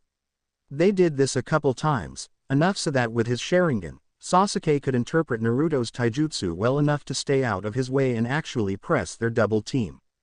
Many people accused the Uchiha as being jutsu thieves. That term was popularized by the famous Copy Enin Kakashi, but in all actuality, most Uchihas when they were alive never stole more than 50. But the ability to steal techniques vilified the Uchihas in all but Konoha, and they weren't much better off there. Sasuke remembered his father told him that stealing jutsus wasn't the important part of the Sharingan. The Sharingan's true purpose was understanding. The best ability, to Sasuke's father, was perception. Instead of copying a jutsu, one could understand the way it worked. Instead of slowing one perception to dodge attacks, one was given extra time to formulate a plan. Sasuke started to believe this was true and because of this fight as they eventually started to inflict damage on the Kusanin until it slurped and dissolved into mud. Kukuku, a familiar voice rang out, impressive, you actually destroyed my mud clone. Naruto and Sasuke both looked bewildered when the nin emerged from a tree, and a little dejected that their battle was for nothing. Sasuke never noticed as another Tomo appeared in his left eye, equaling each eye to 2 apiece. The Kusanin did, and seemed to salivate. He was however distracted by an impressive killer intent. Naruto was covered in a red chakra and grew animalistic features. This is another part of my Kekai Genkai, Naruto smirked at the Kusanin, who merely raised an eyebrow. He's the demon vessel, and doesn't even know it. How cute that he thinks he has a Kekai Genkai, the Kusanin thought. He hid his right hand behind his back, preparing his Gogoyo seal. As expected, with Naruto's increased animalistic urges, he jumped back into the fight before coming up with a plan with Sasuke. That was Naruto's mistake as the Kusanin's tongue snaked out and held Naruto in place as the Gogoyo seal was applied. Sweet dreams, Naruto-kun, he purred out as he flung Naruto into a tree and slid down to the base. Sasuke knew he didn't have a chance. He couldn't run, couldn't fight, couldn't protect his teammates. Resigned, he gritted his teeth and launched himself at the Kusanin. To his credit, he lasted 5 seconds longer than Naruto as the freaky nin wrapped itself around Sasuke, tripping up his footwork. The freaky shinobi gave Sasuke a little love bite on the neck, which caused him to promptly pass out. The Kusanin had to quickly dodge a swarm of kunai expertly thrown by an enraged Sakura who had come to moments before. "What did you do to Sasuke, you sick freak?" Sakura shrieked at the nin. The nin finally chuckled once again as he had been doing since running into the group, except this time it was deeper. Sakura was repulsed to watch as the nin pulled his face off, revealing a pale man with long black hair and yellow slitted eyes. "I marked Sasuke-kun. He is property of Orochimaru now. He is mine," he purred to Sakura. What are you talking about?" Sakura asked as she started to stumble backwards. "When he awakens, and wants more power, he will come to me. Tell him that I will be waiting," and with that, Orochimaru dissolved, once again, into mud. Sakura had fortified her camp, with each of her teammates resting as comfortably as they could be. She had layered traps all around her camp, which would hopefully buy her time for the two boys to wake up. Snap! She heard a twig break and was instantly on alert. Next, one of her wires she rigged from outside to only alert her someone was coming. Sakura rushed outside to be greeted by 3 genin standing on the other side of the clearing. Before Sakura had a chance to react, the 3 genin opposite took point, and closed in on her, battering her into a heap. "Such pretty hair you have," the kunoichi of the team said as she wrenched Sakura up by her pink locks. Wow! Sakura gasped out through pain as the other 2 sauntered up to her with identical smirks, or so she assumed. One had bandages wrapped around his face. "You guys are really good." This only boosted the ego of all 3. "Compared to you guys I'm, Sakura stuttered out before letting her fearful face turn into an evil smirk, "fucking awesome." Then all hell broke loose. Wow! Sakura gasped out through pain as the other 2 sauntered up to her with identical smirks, or so she assumed. One had bandages wrapped around his face. "You guys are really good." This only boosted the ego of all 3. "Compared to you guys I'm, Sakura stuttered out before letting her fearful face turn into an evil smirk, "fucking awesome." Then all hell broke loose. The Oto kunoichi, who had a hold of Sakura's luscious pink locks, suddenly screamed out as Sakura's hair transformed into hundreds of razor-sharp needles. She had to wrench her hand out of Sakura's hair, which surprisingly to her, still had Sakura's needle hair lodged in them. "Ninpo. Harinzumi no Jutsu," Sakura purred out as the Oto kunoichi tried to pull and shake the pink needles out of her hand, result in her pulling out copious amounts of skin and blood. Sakura spun up into a standing position while sweeping the Oto kunoichi, knocking her out of the fight for the time being. Sakura then ran her hands through her hair, pulling out a handful of her razor-sharp strands. "My hair is so nice for my original jutsus, bitch," and kicked the other kunoichi in the gut before turning back to the other 2 Oto genin. Sakura rushed towards the other 2, and throwing each handful of her senbons at them, only for the one with wrappings around his face to phase away from the onslaught and the other to blow the senbons out of the way with air holes from his hand. "That the best you got?" the one with spiky hair and air holes asked sardonically. "Far from it," Sakura smirked back before running at a tree and using it to launch herself into the air. "Ninpo. Shurin no Sakura no Jutsu," Sakura screamed out as she swung her head around, raining her needle hair down on the Oto genin. Again he blew away her attack with his hands. "Fool, don't you learn?" he asked as he rubbed his wrists, trying to intimidate Sakura. "Just trying to gauge your abilities, idiot," Sakura quipped back as she ran another hand through her hair, pulling out 3 more needle-like strands. However, this time, she rammed them into the ground. The Oto nin stared perplexed for a few seconds before 3-inch 5 feet long pikes erupted from the ground in front of him, trying to impale him, but he jumped out of the way a second early. Ninpo. Seizensen no Jutsu. Sakura said as she released her attack, watching as her former hair deteriorated without the chakra she was feeding it. That jutsu sapped most of her chakra, sadly. While Sakura had improved herself after the mission to Nami no Kuni, she still had not built up a lot of chakra. Her Seizensen no Jutsu was supposed to be her finisher, because of the lethality and the chakra it ate up to send it through the ground and enlarge. Sakura tried to not let her chakra depletion show, and it apparently worked by looking at the panic-stricken Oto Nin. I guess I'll just have to pull out my new ninjutsu, Sakura said as she went through 6 hand seals. Ninpo. Kiho no Jutsu. Sakura yelled. Before the unfortunate Oto Nin's eyes, Sakura shifted into a monster. She had one horn in the center of her forehead as her skin turned green. Her eyes bled into a dark blue that encompassed her whole eye as she grew another 5 feet. Her muscles bulged and her fingers turned into talon-like appendages. Her silky hair turned rough and coarse and she let out a monstrous roar that actually caused the Oto Nin to faint. Sadly for him, it was only genjutsu. Sakura had figured that if she announced an obvious genjutsu as ninjutsu, the opponent would take her word for it. She was right in this case, but sadly it sapped most of her chakra and she forgot about her last opponent, which saw that moment as his opening. The mummified Oto Genin threw a wild haymaker at Sakura, which missed even though he attacked from the back. However, Sakura quickly realized he intended to miss. Her vision swam as he balance gave way and heaved on the battlefield. Silly girl, the Oto Genin spoke.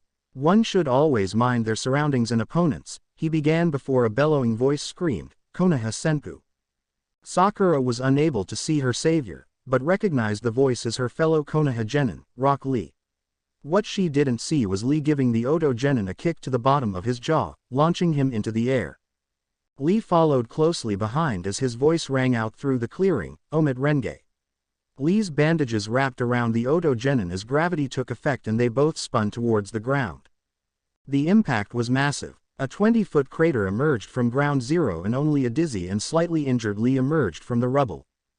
Don't worry Sakura-chan, Lee said as he attempted to help Sakura up, the threat has been eliminated. However, they both looked up when they felt sinister chakra. Standing before them was Sasuke, covered in a purple-black chakra. Sakura had finally recovered enough of her vision to be repulsed by the sight before her.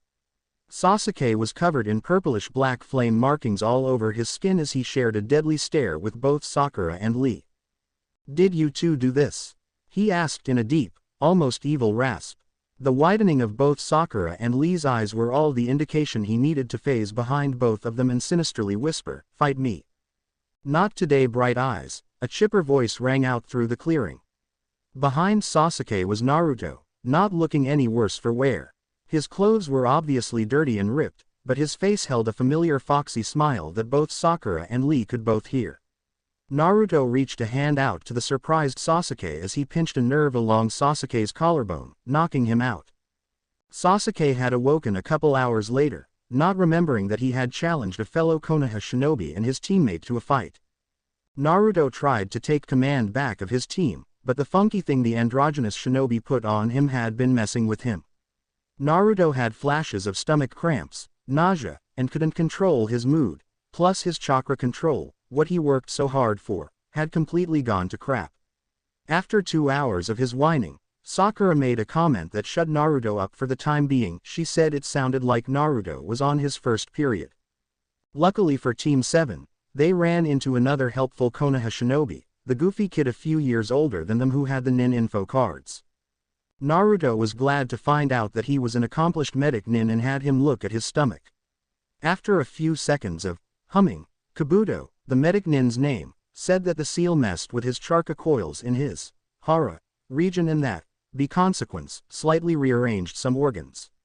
It wasn't life-threatening, but he said to Naruto that it would either take his body to get used to or to have the seals removed. It had also seemed that Naruto's clones had done their job. The group of 4 didn't meet anyone on their way to the tower in the center of the forest, and when they got in, only 4 teams were there. Team 8 with Hyuga Hinata, Inuzuka Kiba, and Aburame Shino, the Suna team with the creepy red head, Kabuto's team, finally, a Konoha team from the year before that had another Hyuga and a goofy guy in a green leotard, and finally Team 7, with 1 day to go. Naruto was counting down the minutes until the second part of the Chunin exams had finished. He looked all over the tower for someone who knew about seals, but either no one knew anything about them, or they said that they weren't allowed to help any genin until it was decided if there would be a preliminary round to the third part of the exam, whatever that meant.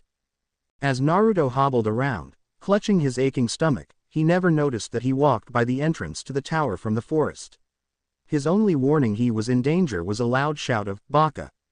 Before Yamanaka Ino's fist sent Naruto careening through the air. "Love you too, Ino," Naruto winced as he rubbed his sore jaw. "What the hell did you have to destroy all of the scrolls for, jackass?" She yelled back after his response. Had Ino voiced that question to her teammate, Nara Shikamaru, she would have found her answer, maybe. Shikamaru was smart enough to know what was bothering Ino. It bothered him too because she dragged him all through the forest looking for a scroll they needed. He did it because he could, he should, and it was tactically the best move, Shikamaru droned out, trying to hide his calculating gaze from Naruto, who was too busy clutching his stomach in pain. "What the hell are you talking about, lazy ass?" Ino again shrieked out. Naruto was able to look up at that. Ino's voice was so loud and painful, it was able to distract Naruto enough from his abdominal discomfort so that he could look at her. She should make use of that voice of hers and make it a jutsu, Naruto pondered, before thinking, that's not such a bad idea. Her once pristine hair was disheveled, with twigs and leaves in it. Her beautiful, designer shinobi clothes were ripped and torn, and above all else, she was dirty. Since Naruto could make corporeal bunshin and take on most genin, he used them to take out as many teams as possible to reduce the chances of him actually having to work in the third exam, Shikamaru explained out. Surprisingly, Ino didn't get madder, but did let out a frustrating sigh. "We're all Konoha shinobi though," she pouted at Naruto. "Doesn't matter," Naruto wheezed out, "if you couldn't handle one bunshin you didn't deserve to go further. I saved a lot of team's time and effort and maybe they'll start training seriously now." Instead of dawning comprehension, Ino had a bewildered look on her face. "What the hell happened to you?" she finally asked Naruto. "A big head with a shounen fetish. He put a seal on me that messed with my insides and chakra, and bit Sasuke on the neck, leaving him some weird hickey seal." Ino immediately squealed when she heard about Sasuke-kun, but Naruto just hobbled on, giving the two a half-hearted salute before hobbling on. What Naruto didn't know was that Shikamaru had watched the whole altercation in the forest. From when Sakura first started the fight with the Oto Nin, to when Naruto stopped Sasuke. Sakura, in her own right, could actually beat Shikamaru. It was true that he was a genius, but Sakura wasn't far behind, book-wise. And from the looks of it, she had created several of her very own jutsu, which she was proficient with and also knew their strengths and weaknesses. Sasuke was the rookie of their year at the academy, and he also had the Sharingan. His speed was unrivaled at the academy, his chakra capacity was easily Chunin level and his taijutsu and ninjutsu were already bordering on the Chunin level. It also looked like his skills had grown exponentially. Naruto was the one that scared Shikamaru most though, in a fight, otherwise it's hard to be scared of a goofball who dresses in all orange. After they turned 9, Naruto had completely disappeared from the academy. Most kids thought he flunked out or quit, but he shows up in Chunin exams, already having 3 years of more instruction from Jonin sensei or equivalent than the rest of the rookies. Just from the few seconds he could see from Sasuke and Naruto's brief encounter, he could see that Naruto had more speed than Sasuke, which put far faster than Shikamaru himself but at least an intermediate understanding of human anatomy. Shikamaru studied the results and came up with the conclusion that Team 7 was smarter, faster, and stronger than all other teams participating, and that if it came down to it, not fighting them would be the only way to ensure things didn't get more troublesome than they already were. Naruto was a little frazzled, to say the least. When he found out about the third and final portion of the Chunin exams were going to have a preliminary, and that this portion was purely individual, he thought he could finally quit. Sadly, the old man Hokage had other ideas and reversed Naruto's forfeit. Normally, Naruto wouldn't have cared about wiping the floor with some of these genins, but he knew that if he was too good, he would get promoted to Chunin and his dreams of being the first Kage to be promoted directly from Genin would go down the drain. With Naruto's luck, he picked one of the dimmest opponents in Inuzuka Kiba, someone who specialized in ninjutsu and taijutsu hybrid techniques, along with teaming up with his dog, Akamaru. Naruto knew a lot about Kiba, and a lot about most of the rookies who made the finals. As part of training missions for his team, Naruto would make Konohamaru, Udon, and Moegi spy on various Konoha genin to practice their information-gathering skills. Kiba was currently trying to goad Naruto into attacking, but Naruto was just making Kiba mad by ignoring him and acting like he was cleaning his nails. Naruto finally had enough and barked at Kiba, "Enough. I'll make you a deal, Kiba," Naruto began. "If you give up now, I promise not to embarrass you with one move and defeat you. I'm really not doing this for your benefit, but I don't want to hurt Akamaru." PFF'd. "Screw your deal," Kiba smirked at Naruto, "me and Akamaru will destroy you." When they both rushed Naruto, Naruto just tsked and shook his head. Naruto carefully pursed his lips and started a continuous, unwavering whistle tone. Simultaneously, he began a sequence of 5-hand seal ending in a tori seal. His whistling exploded in a deafening blast for Kiba and Akamaru. Everyone else just had a slight ringing in their ears, but Kiba and Akamaru were effectively knocked out, while blood slowly oozed out of their ears. Ninpo. Jigoku Kane no Jutsu, success. Naruto smirked. Everyone from the Konoha rookies just stared dumbfounded at Naruto as he walked casually back up the stairs. Kiba was one of the foremost powerful genin from their class and was actually in the running for their Rookie of the Year, but came in at a distant second. Naruto noticed the looks he was getting and just shrugged. "I gave him a chance to give up," before turning back to the arena floor. "When did you come up with that jutsu, Naruto?" Sakura asked flabbergasted. "Well, I got the idea from those Oto nins using sound, and I thought that would be a pretty cool idea for a jutsu, and I know that the Inuzukas have more sensitive senses than us, so I figured I'd come up with one then," Naruto explained innocently. "You mean you came up with that jutsu on the spot?" a skeptic Shikamaru asked. "Well, yeah," Naruto said, "don't you guys know I've been training to be a hand seal master?" The rookies surrounding him just shook their heads. Shikamaru himself was a little more afraid now to face Naruto now. He came up with a nearly perfect battle plan and had the ability to create jutsu on the spot. He knew Naruto was a shoo-in for Chunin now.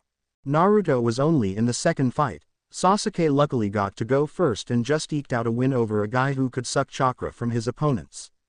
A few more fights passed, before his final teammate was called to fight. Sakura had been paired with Ino, and Naruto already knew the outcome of this fight due to his information-gathering missions. Both girls were squaring up when Sakura struck first. She went through a quick sequence of hand seals before shouting out, "Ninpo, Kiho no Jutsu." Ino started to scream before her screams turned to giggles. "Nice jutsu forehead, especially trying to make it seem like that genjutsu was an ninjutsu. But didn't you know, through my family's techniques, spotting genjutsu a genjutsu comes naturally to us." Ino was starting to get arrogant now. "But I have to say, your beast form actually seems like an improvement." That had pissed Sakura off. Ino had always been a good friend of hers, but every now and again, Ino would arrogantly make comments like that, or about how much more pretty she was than Sakura. Sakura had always thought they were true too, but at least she could finally prove she was more powerful than Ino. "Fine, you think you're so much better than me. If I don't beat you in the next 30 seconds, I'll forfeit myself," Sakura grunted out, before running her fingers through her pink mane. Each hand now had a handful of pinks and bonds. Sakura launched the little needles at Ino, who showed slight fear in her powder blue eyes. Ino tried to catch a few and throw them back at Sakura, only for them to go limp in her hands. Ino never noticed how the hair clung to her hands. After a few more volleys, Sakura finally stopped throwing her senbons. Ino was slightly out of breath as she huffed, "Are you going to give up now? It's been about 30 seconds. "Not quite." Sakura smirked as her hair that had stuck to Ino through chakra and static cling had begun wrapping around Ino. It was too late for the blonde to do anything about it, however, as Sakura's hair had taken on the thickness of rope and quickly tied up Ino. However, It didn't stop there. Once Ino was wrapped from her neck to ankles, the hair started to constrict Ino. "Do you give up, Ino?" Ino couldn't answer then, she was being squeezed too tight. The proctor finally called the match right before Ino passed out. Sakura walked proudly back up to the other rookies and started to glow when Naruto praised her and her awesome jutsu. "You Sakura," Naruto began, "we should get together sometime and compare notes on making jutsu. Like over dinner or something." Sakura could only shake her head at Naruto's drive to get her go on another date, but she couldn't wipe the smile off her face. More rounds passed on, some impressive like the fight between Rock Lee and Gaara, and others not so much, Temari annihilating Tenten. Finally, all the matches had finished and the finally contestants consisted of Naruto, Sakura, Sasuke, Gaara, Shikamaru, Temari, Shino, and Kankuro. They all had to go down and pick their numbers and prepare for their fights in a month's time. Naruto drew a 2, and Sakura drew a 5. Kakashi had to come down and draw for Sasuke, who got a 7. Once everyone had finished drawing, they were matched up. Naruto would fight 1, Sakura 6, and Sasuke would fight 8. The results were slightly scary for only 2 members of Team 7 at least. Naruto would end up fighting Aburame Shino, who Naruto suspected would try to get revenge for his teammate. Sasuke had to fight Shikamaru, who was a little irked at having to fight a Sharingan user, because his jutsus were family-owned, but anyone who knew the correct seals could do them. And Sasuke's Sharingan could take those jutsu. The scariest match though was Sakura, against Gaara. She had visibly paled at the thought, especially at what she witnessed him do to Lee. Walking out of the arena next to Kakashi, Naruto gave Sakura a reassuring squeeze on her shoulder and an encouraging smile. "Don't worry Sakura-chan, Kakashi will help us be strong enough to defeat our opponents." Naruto was brought down from his pep talk when he heard Kakashi. Well, you see, I have to train Sasuke," he said with what looked like, consoling eye smile. "And us too," Naruto said as if he was talking to someone slow. "Sakura is your student, and when I took this mission, it was under the impression you were going to treat me like a student. I'm sorry Naruto, Sakura, but Sasuke needs one-on-one training. But don't worry, I've lined someone up to help you too, Ebisu-sensei." "Well, don't bother," Naruto growled out angrily, "we don't want to be sloppy seconds. We'll train ourselves, head." Kakashi frowned when Naruto called him that. Sakura looked slightly taken aback too. She was used to Kakashi pushing her off to the side anyways, so this wasn't anything new. "Look," Kakashi began, "I didn't want to tell you to this, as it's none of your business, but the real reason why I'm training Sasuke is to stop his corruption." Naruto and Sakura looked puzzled and slightly scared at that statement. His mindset, added to the curse seal he received, is messing with Sasuke's mind. I have to seal that curse seal, then try and convince Sasuke to stay normal. Well, as normal as he is anyway against the influence to the curse seal. "What's this curse seal business?" Naruto asked. "The curse seal corrupts the user's mind. The more Sasuke uses it, the more he loses himself. The seal I will apply to suppress it only works in conjunction with the user's willpower. So if Sasuke doesn't want my seal to work, it won't. That's why I have to be with Sasuke and convince him he doesn't need that power." HMPH, Naruto grunted out. "Well, I still say screw you and your teacher. We are a team, and we could help Sasuke. So go screw yourself. Tell Sasuke he can screw himself too, and also tell him I'm gonna mop the floor with him at the Chunin exam. Me and Sakura will fend for ourselves." Before Sakura could say anything, Naruto dragged her away from Kakashi as he walked. She eventually wrenched her arm out of Naruto's grasp. "What the hell, Naruto, you didn't have to act like that to Kakashi-sensei." "Sensei my ass," Naruto said under his breath. "What was that, Naruto?" Sakura growled out. "Sakura, he just blew so much smoke up our asses." Sakura looked puzzled at Naruto. "He can make kage bunshin. If he needs so much special time with Sasuke, he could make a 1 kage bunshin and have that train us." "Naruto, bunshins can't do all of the stuff he can. They're not real. Kage bunshins are. They're physical, can use jutsu, and are independent thinking. Kakashi is just too lazy to do it. Sakura looked a little deflated at his comments, but Naruto didn't let her dwell on it. Come on. Let's find Iruka, a real sensei. Maybe he can help us out. The duo made their way to the academy and caught Iruka in between classes. Naruto explained his story to him, and gave an exasperated sigh. Naruto, I'm sorry, but I can't help you. The academy is in session and I have to prepare the graduating class for graduation. Damn it, Naruto yelled out in frustration. Iruka felt for Naruto and Sakura, but secretly, he didn't have anything more to teach Naruto. In the 3 years they trained together, Iruka had pretty much exhausted his knowledge. Wait, there's one thing I can do for you too, Iruka said with a smile. He led them to a supply closet down the hall, checking over his shoulder, making sure no one was looking. This might not work, Iruka explained as he channeled some chakra into the door as it swung open. You two might be too young, but it's worth a shot. Iruka pulled out 2 square papers. These are papers designed to help Chunins find out what their elemental affinity is. Usually, these are given to seasoned Chunin who have used several different elemental jutsus.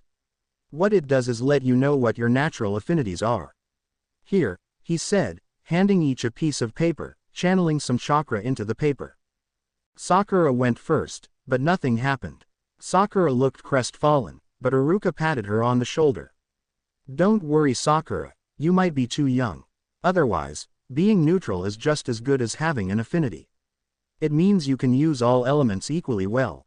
The Sandaime is neutrally aligned. That's why he can do so many jutsu without limitations. Sakura smiled in his consoling, happy to know she wasn't a failure. What does this mean? Naruto asked Iruka as he held up 2 pieces of paper, split down the middle. That means, Iruka began, you have a wind affinity. Ah, wind, but I hate the wind. It's so windy. Both Iruka and Sakura sweat dropped at hearing Naruto complain in his adjective for the wind. Being aligned isn't bad, Naruto, Iruka calmly explained. Wind is used to sharpen and lengthen bladed weapons to the point of cutting boulders and making kunai and shuriken fly further and faster. In fact, wind is the rarest elemental affinity in Konohagakure along with lightning. You mean there is a lightning affinity? Why couldn't I get that one? Naruto whined. Here, Iruka said as he snatched the paper from Sakura's hand and gave it to Naruto.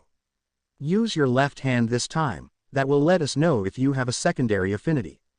Iruka snapped. Naruto was being too loud and Iruka was tired of hearing him whine. Naruto channeled some more chakra in the other piece before this one started to burn, then split down the middle, and finally started to smoke. Well, what the hell does that mean? Naruto asked. Iruka rubbed his chin in thought, no longer bothered by Naruto's pestering. It could mean 3 things.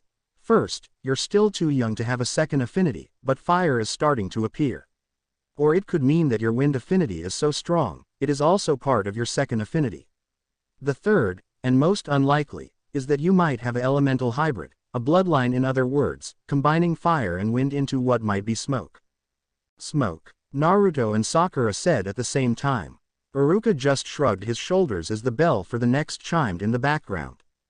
Naruto and Sakura made it to the hot springs after a quick hint that learning to walk on water would hone their chakra control even more, and that there was a hot spring designed next to the onsens in Konoha just for that purpose. After a few minutes of training, Sakura had noticed an old man in red peeping on the women's side of the onsens. She had screamed bloody murder, scaring Naruto and making the man jump. Naruto jumped at the chance to defend the honor of Konoha's female population and demanded the perv stop and desist his peeping. The man chuckled, flexing his muscles. He quickly summoned a frog and did a little dance, introducing himself as the legendary Sannin Jiraiya. Sakura didn't know if she should be in awe or disgust at meeting Konoha's equivalent to royalty. Naruto didn't have any care as he eyeballed the man.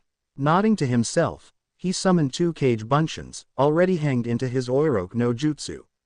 Naruto did his own little ridiculous dance, introducing himself as future bestseller author of How to Pick Women and future Hokage. The man just laughed as he said to himself, this is gonna be fun. The month Sakura spent with the legendary Sannin Jiraiya and Naruto was one of the most exciting, enlightening, and annoying times of her young life. Jiraiya, After teaching her in Naruto the water-walking chakra control exercise, taught her his very own jutsu, Harijizu Jutsu. However, unlike Jiraiya's technique, Sakura's hair was too fine to make it into the Needle Guardian, and by herself, came up with her very own technique from this situation, Kongo Jizu. This actually worked out better for Sakura anyways in her strategy to try and beat Gaara. However, to do that, she also had to get faster, which through rigorous taijutsu training and her chakra control training, she could now match Naruto's speed. Naruto also learned a lot from Jiraiya, as Jiraiya spent most time with Naruto. It wasn't so much favoritism, but the fact that Naruto was making things difficult for Jiraiya. Sometimes, when Jiraiya was teaching Naruto, he would pick up whatever he taught instantly. Other times, Naruto couldn't stop bitching about his stomach problems. When it looked like Jiraiya was about to kill the blonde, Sakura calmly pointed out, having rested up from her taijutsu training, that what was causing Naruto discomfort was the fact that Orochimaru put a seal on his stomach. Jiraiya quickly lifted up Naruto's shirt and identified the Goguwa vein over his other seal. Jiraiya released that seal 2 weeks into his training with the two genin, and Naruto had to spend another week relearning his chakra control since he now had a vast amount of more chakra to control. However, while in between his bitching, Naruto did learn a few useful things. First thing Jiraiya taught him was seals. It wasn't a lot, but more like a crash course in the subject. Coupled with Naruto's knowledge of hand seals, which were almost the same thing in a different format, he quickly grew in that area of expertise. Also having a few hundred cage bunchins working on seals day in and day out helped as well. Jiraiya also taught Naruto one new ninjutsu as per Naruto's idea to deal with his Aburame opponent. When Jiraiya found out about Naruto's affinity to wind, he also gave him 2 wazakashas. The only thing really special about the blades, as Jiraiya explained it, was that the metal was conductive to chakra, thus, not wearing the metal away when channeling chakra through the blades. Jiraiya taught Naruto a couple stances to use, but Naruto took on his own sword training. Naruto used his new chakra control to take advantage of the 2 blades not having a hand guard and spun them in his hands at a constant speed, making them look like small hurricanes. The funny part, to Sakura, was when he channeled wind chakra into the blades, causing them to lengthen. But instead of controlling the length of the blades, Naruto got caught in his own storm, and wound up with shredded clothes and what looked like the equivalent to paper cuts all over his body. When Naruto wasn't training with his blades, he tried to get the ninjutsu master Jiraiya to help him figure out his smoke affinity. Jiraiya couldn't think of any uses for smoke in a battle that hadn't created already, and couldn't figure out how to make smoke from chakra. Jiraiya instead suggested that instead of making smoke, Naruto should manipulate it. This resulted in Naruto's first puff of a cigar, to Sakura's dismay, and consequently puking to Jiraiya's amusement. Naruto vowed to never use his smoke affinity unless he needed to, and kept 1 cigar on him just in case the few jutsu he did come up with were needed. The reason why Sakura got so annoyed with Jiraiya and Naruto was because towards the end of the day, each day, they would fight over who was the better author, and who had better material. It was exasperating to the young girl, hearing 2 men discuss what women really wanted, when they were so off the mark. Sakura realized it was what the 2 men wanted, just with some bells and whistles. She could only shake her head at their antics and huff in exasperation when, at the end of their month of training, Jiraiya offered to take Naruto's manuscript to his publisher to see what he could do. That had occurred yesterday, and Naruto and Sakura were both walking to the stadium together, having found neither hide nor hair of their other 2 teammates. Naruto had his confident foxy smile on, with his hands behind his head as Sakura fidgeted with her hair, hands, clothes or anything else she could find to fidget with. "Don't worry Sakura," Naruto said, startling the girl next to him, "you'll do great. You trained so hard and I'm sure you'll kick that creepy guy's ass." "Thanks Naruto," Sakura replied. She seemed settled down somewhat, but she only channeled her nervousness inside, just to make sure her nerves didn't infect Naruto, though she doubted that could ever happen. "Hey Naruto," someone shouted through the crowd when Naruto and Sakura made their way to the gates of the stadium. Jogging easily through the crowd was Iruka, with a beaming, infectious smile on his face that he gave to the 2, one really chunin hopefuls. "What's up Iruka-sensei?" Naruto asked. I just wanted to tell you two things. First, I'm sorry I couldn't be of more help to you two for the exams. Don't worry about it, Iruka-sensei. We did all right, didn't we, Sakura-chan? Naruto said, wagging his eyebrows in the pink-haired girl's direction. Sakura could only giggle.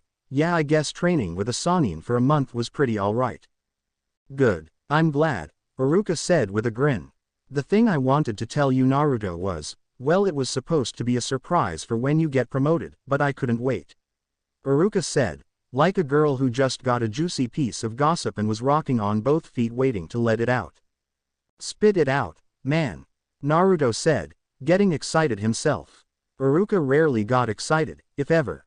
Oh, alright, I'm going to take the Jonin exams. Iruka said with obvious excitement. Well, good for you, Iruka-sensei, Naruto dully replied. He was hoping that Iruka said he was going to get him, I don't know, a pony or something for winning the Chunin exams. Don't you see, Naruto? Iruka said, placing both hands on his shoulders, while you're Chunin and I'm Jonin, we can take high-ranked missions together. We can go all over the continent fighting bad guys and saving villages. Naruto perked up with this information.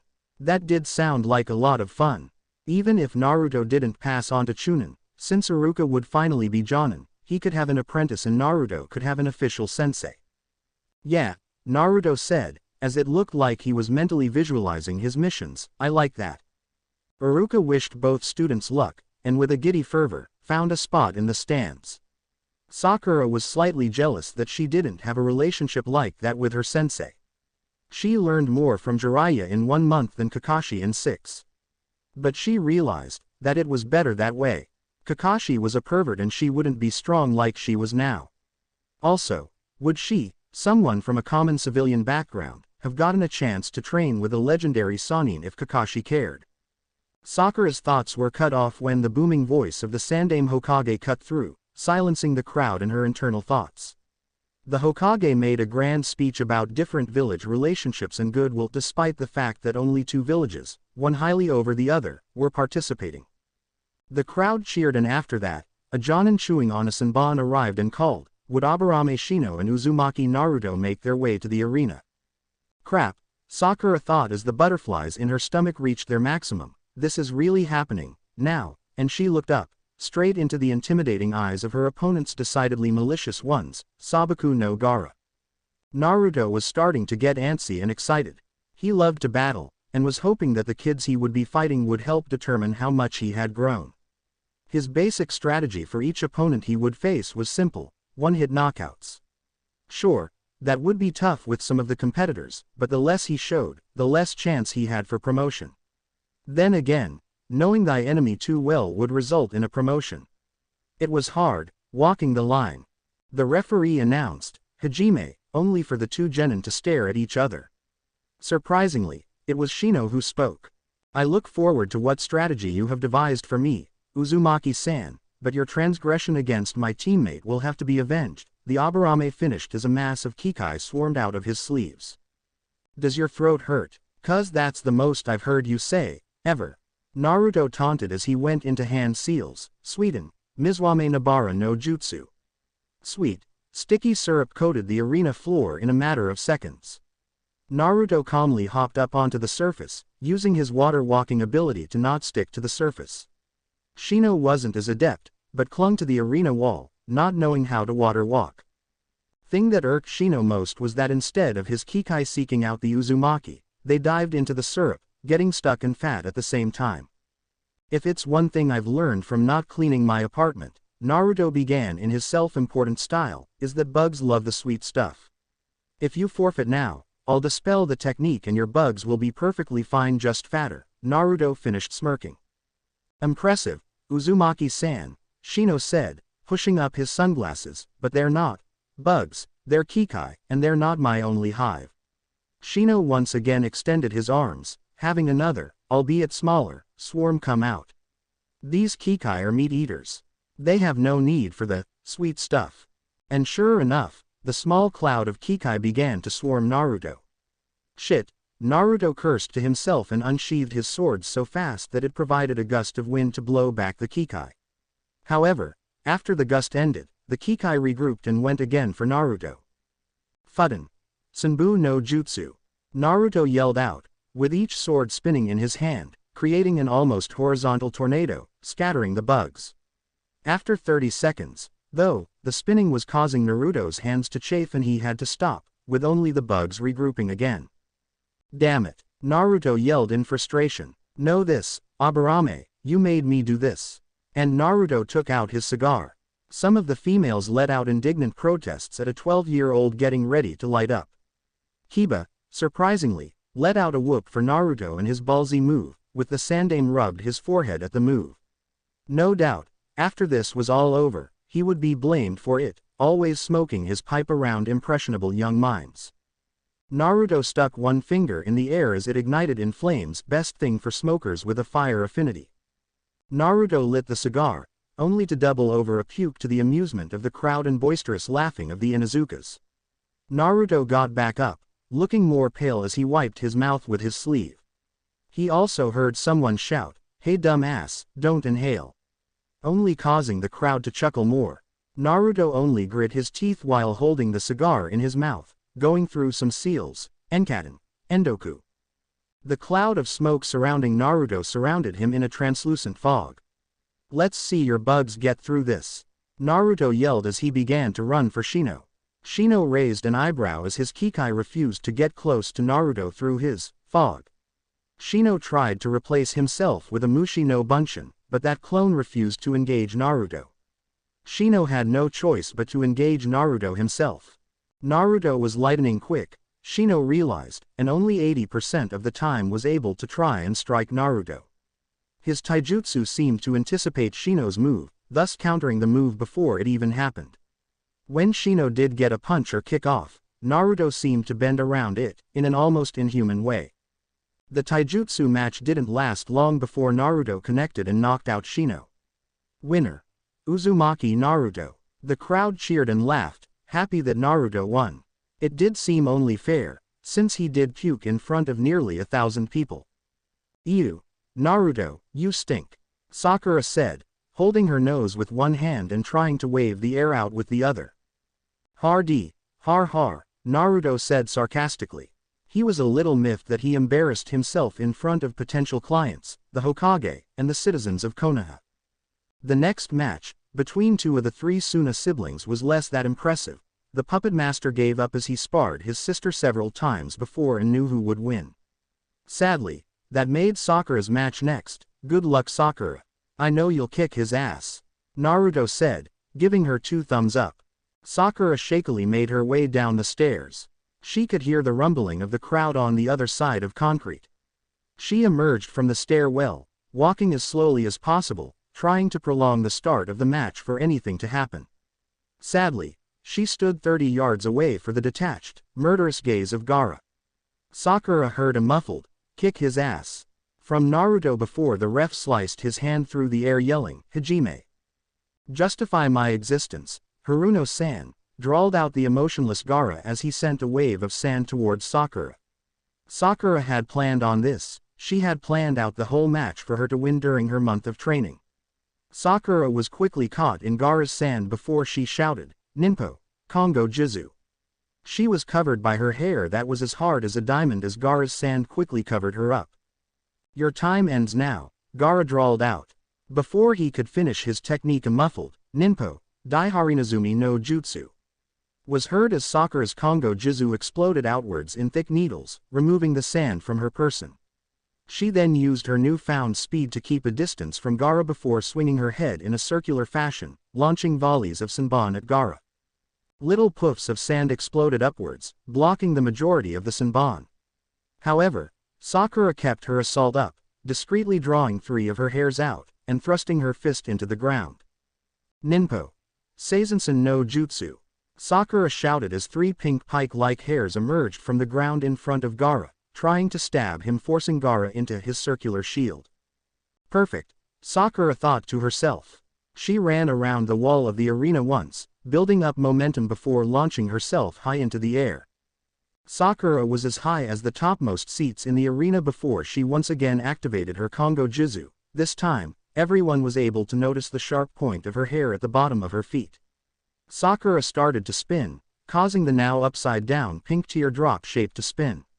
When she reached the pinnacle of her ascent, the silent crowd heard the spinning Sakura yell out, "Sakura Tama!"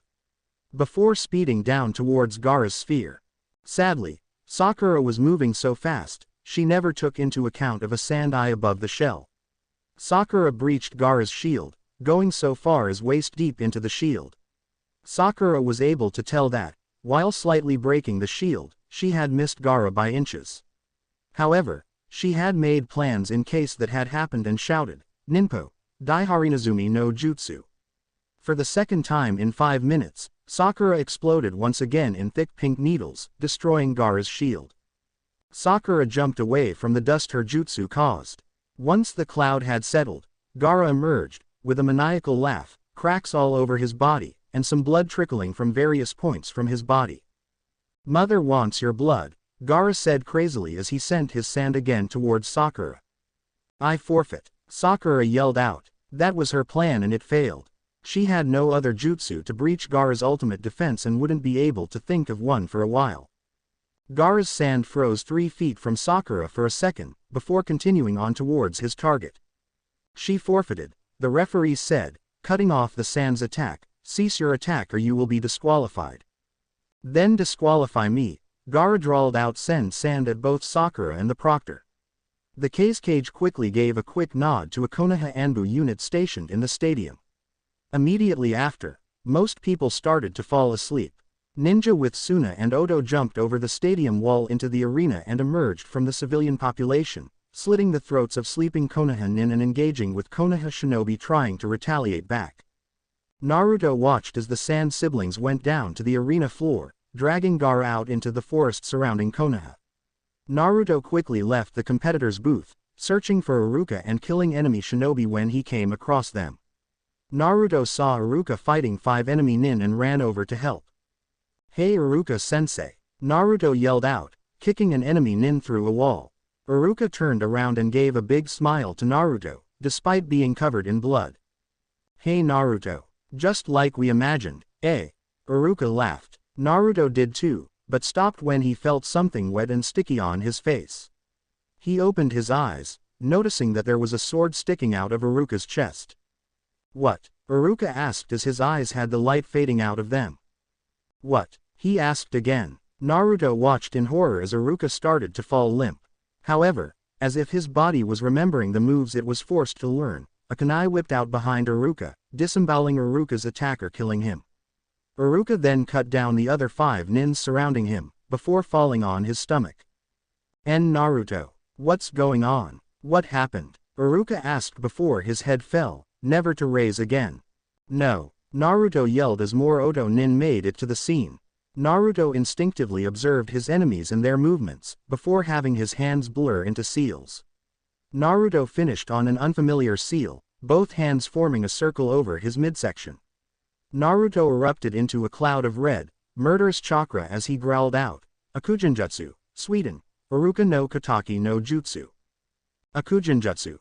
Sweden, Iruka no Kataki no Jutsu," Naruto growled out, as his violent red chakra coalesced around Iruka's spilled blood.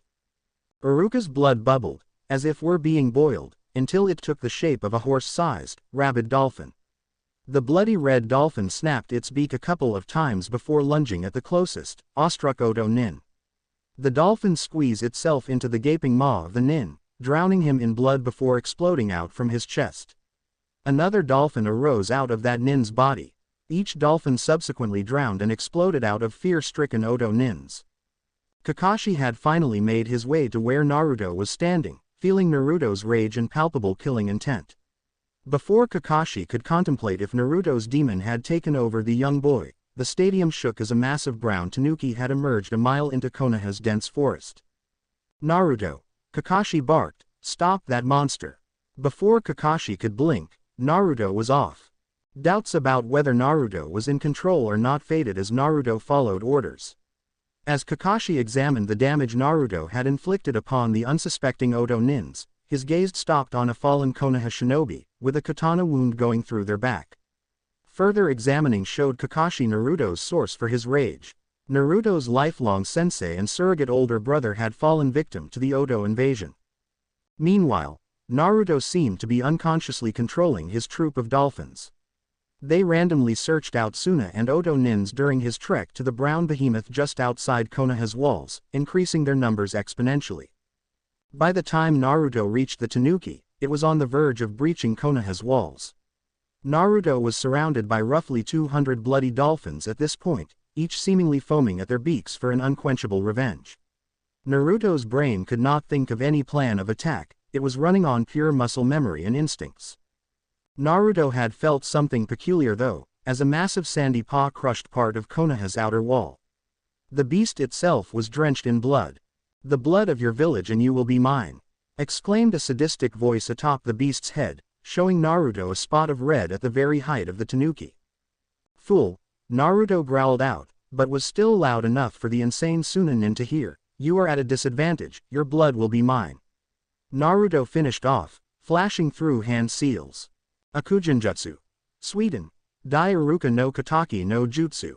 Naruto shouted as he finished, causing his dolphin army to collide with the Tanuki, knocking it slightly off balance. A second later, a bloody blob of blood emerged from the sand, causing the sand beast to sag. The blob itself was easily as big as a city block before taking shape of a giant dolphin. Naruto jumped on the back of the dolphin, running until he was on top of the dolphin's angry head. Blood is a natural conductor of chakra, due to its close proximity to the chakra coils, Naruto explained, remembering the words his fallen sensei had taught him. "By taking the blood in your sand, I take away your ability to support the sand. Like I said, your blood is mine." The Tanuki seemed to be falling apart as Naruto explained his jutsu. Gaara was in fear, for the first time in a long time, as he could not consciously control his sand anymore. Gaara quickly settled himself down and forced himself to sleep. Shukaku, however, was easily able to control the sand. While being released, his demonic chakra was easily able to bypass the shoddy seal placed on Gaara and control his natural sand element. Shukaku drove Gaara to his bloodlust. Shukaku had no perception of reality from Gaara's mind, his only connection to the outside world was what he could perceive through his sand.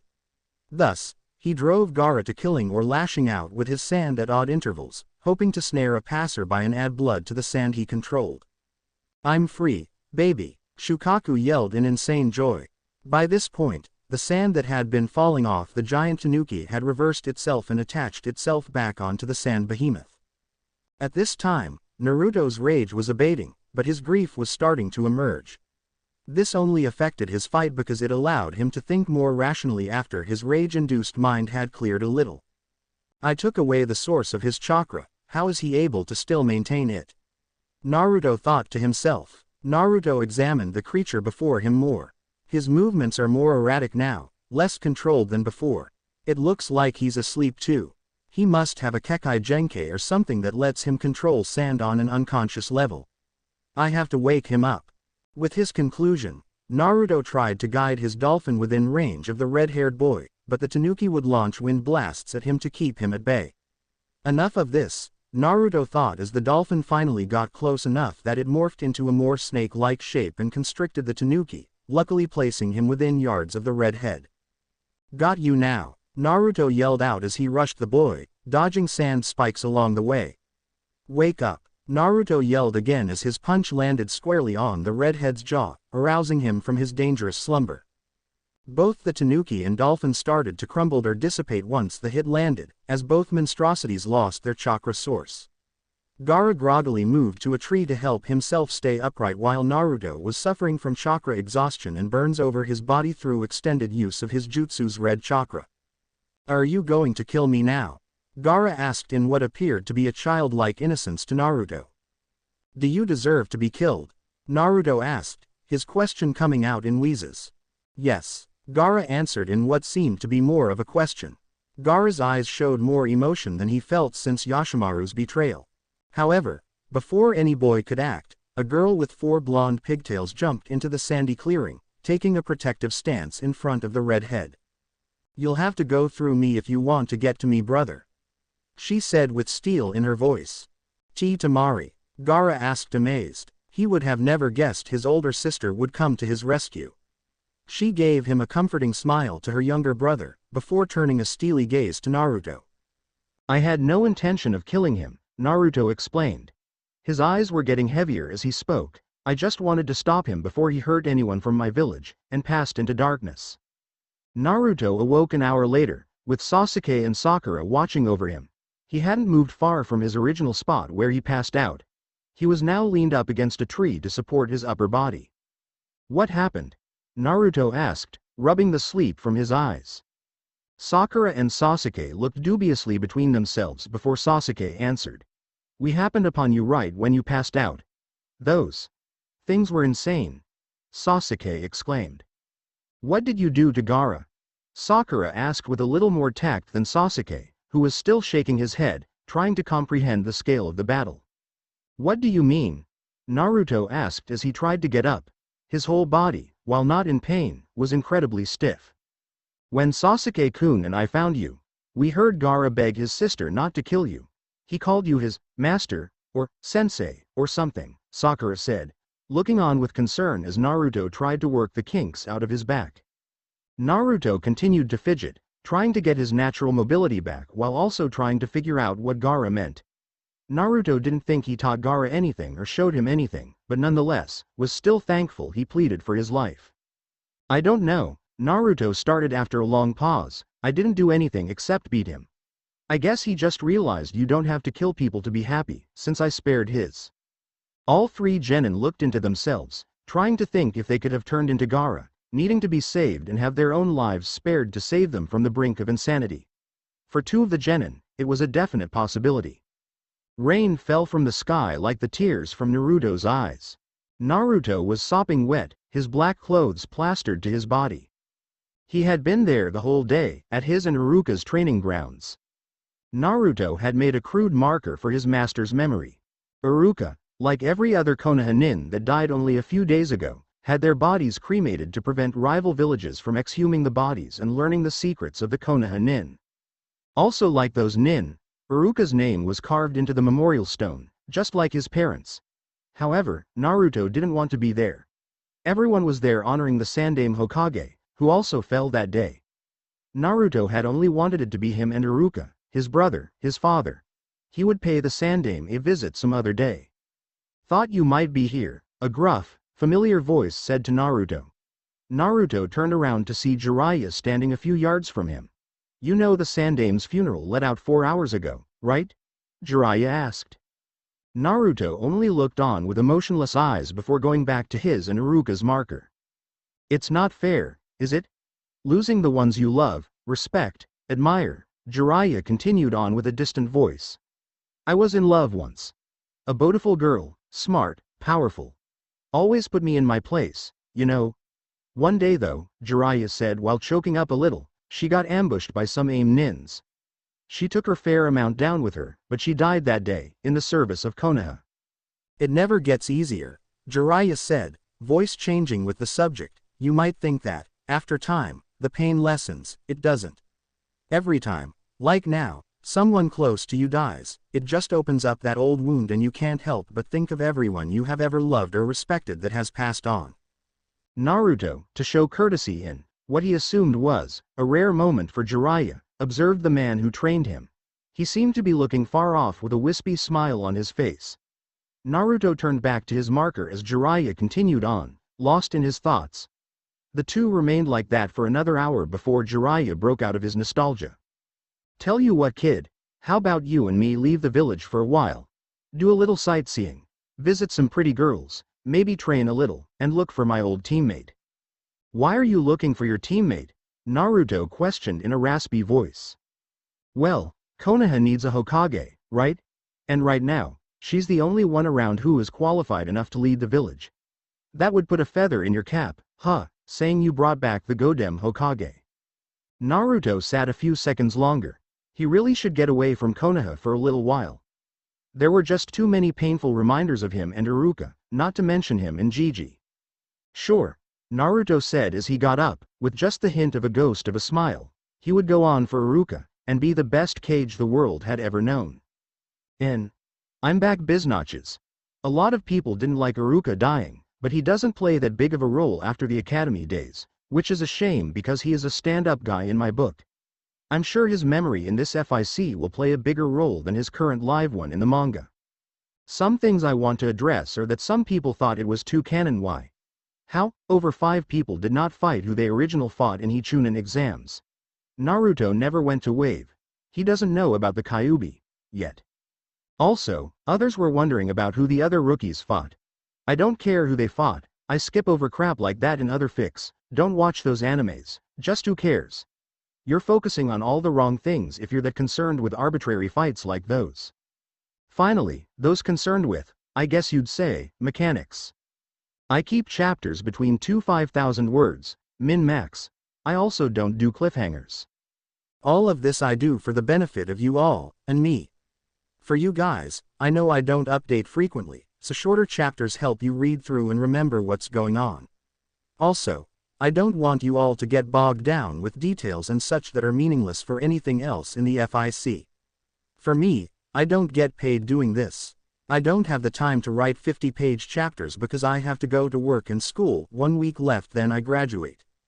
The end. Thanks for watching, also remember to subscribe and like this video. See you in the next video.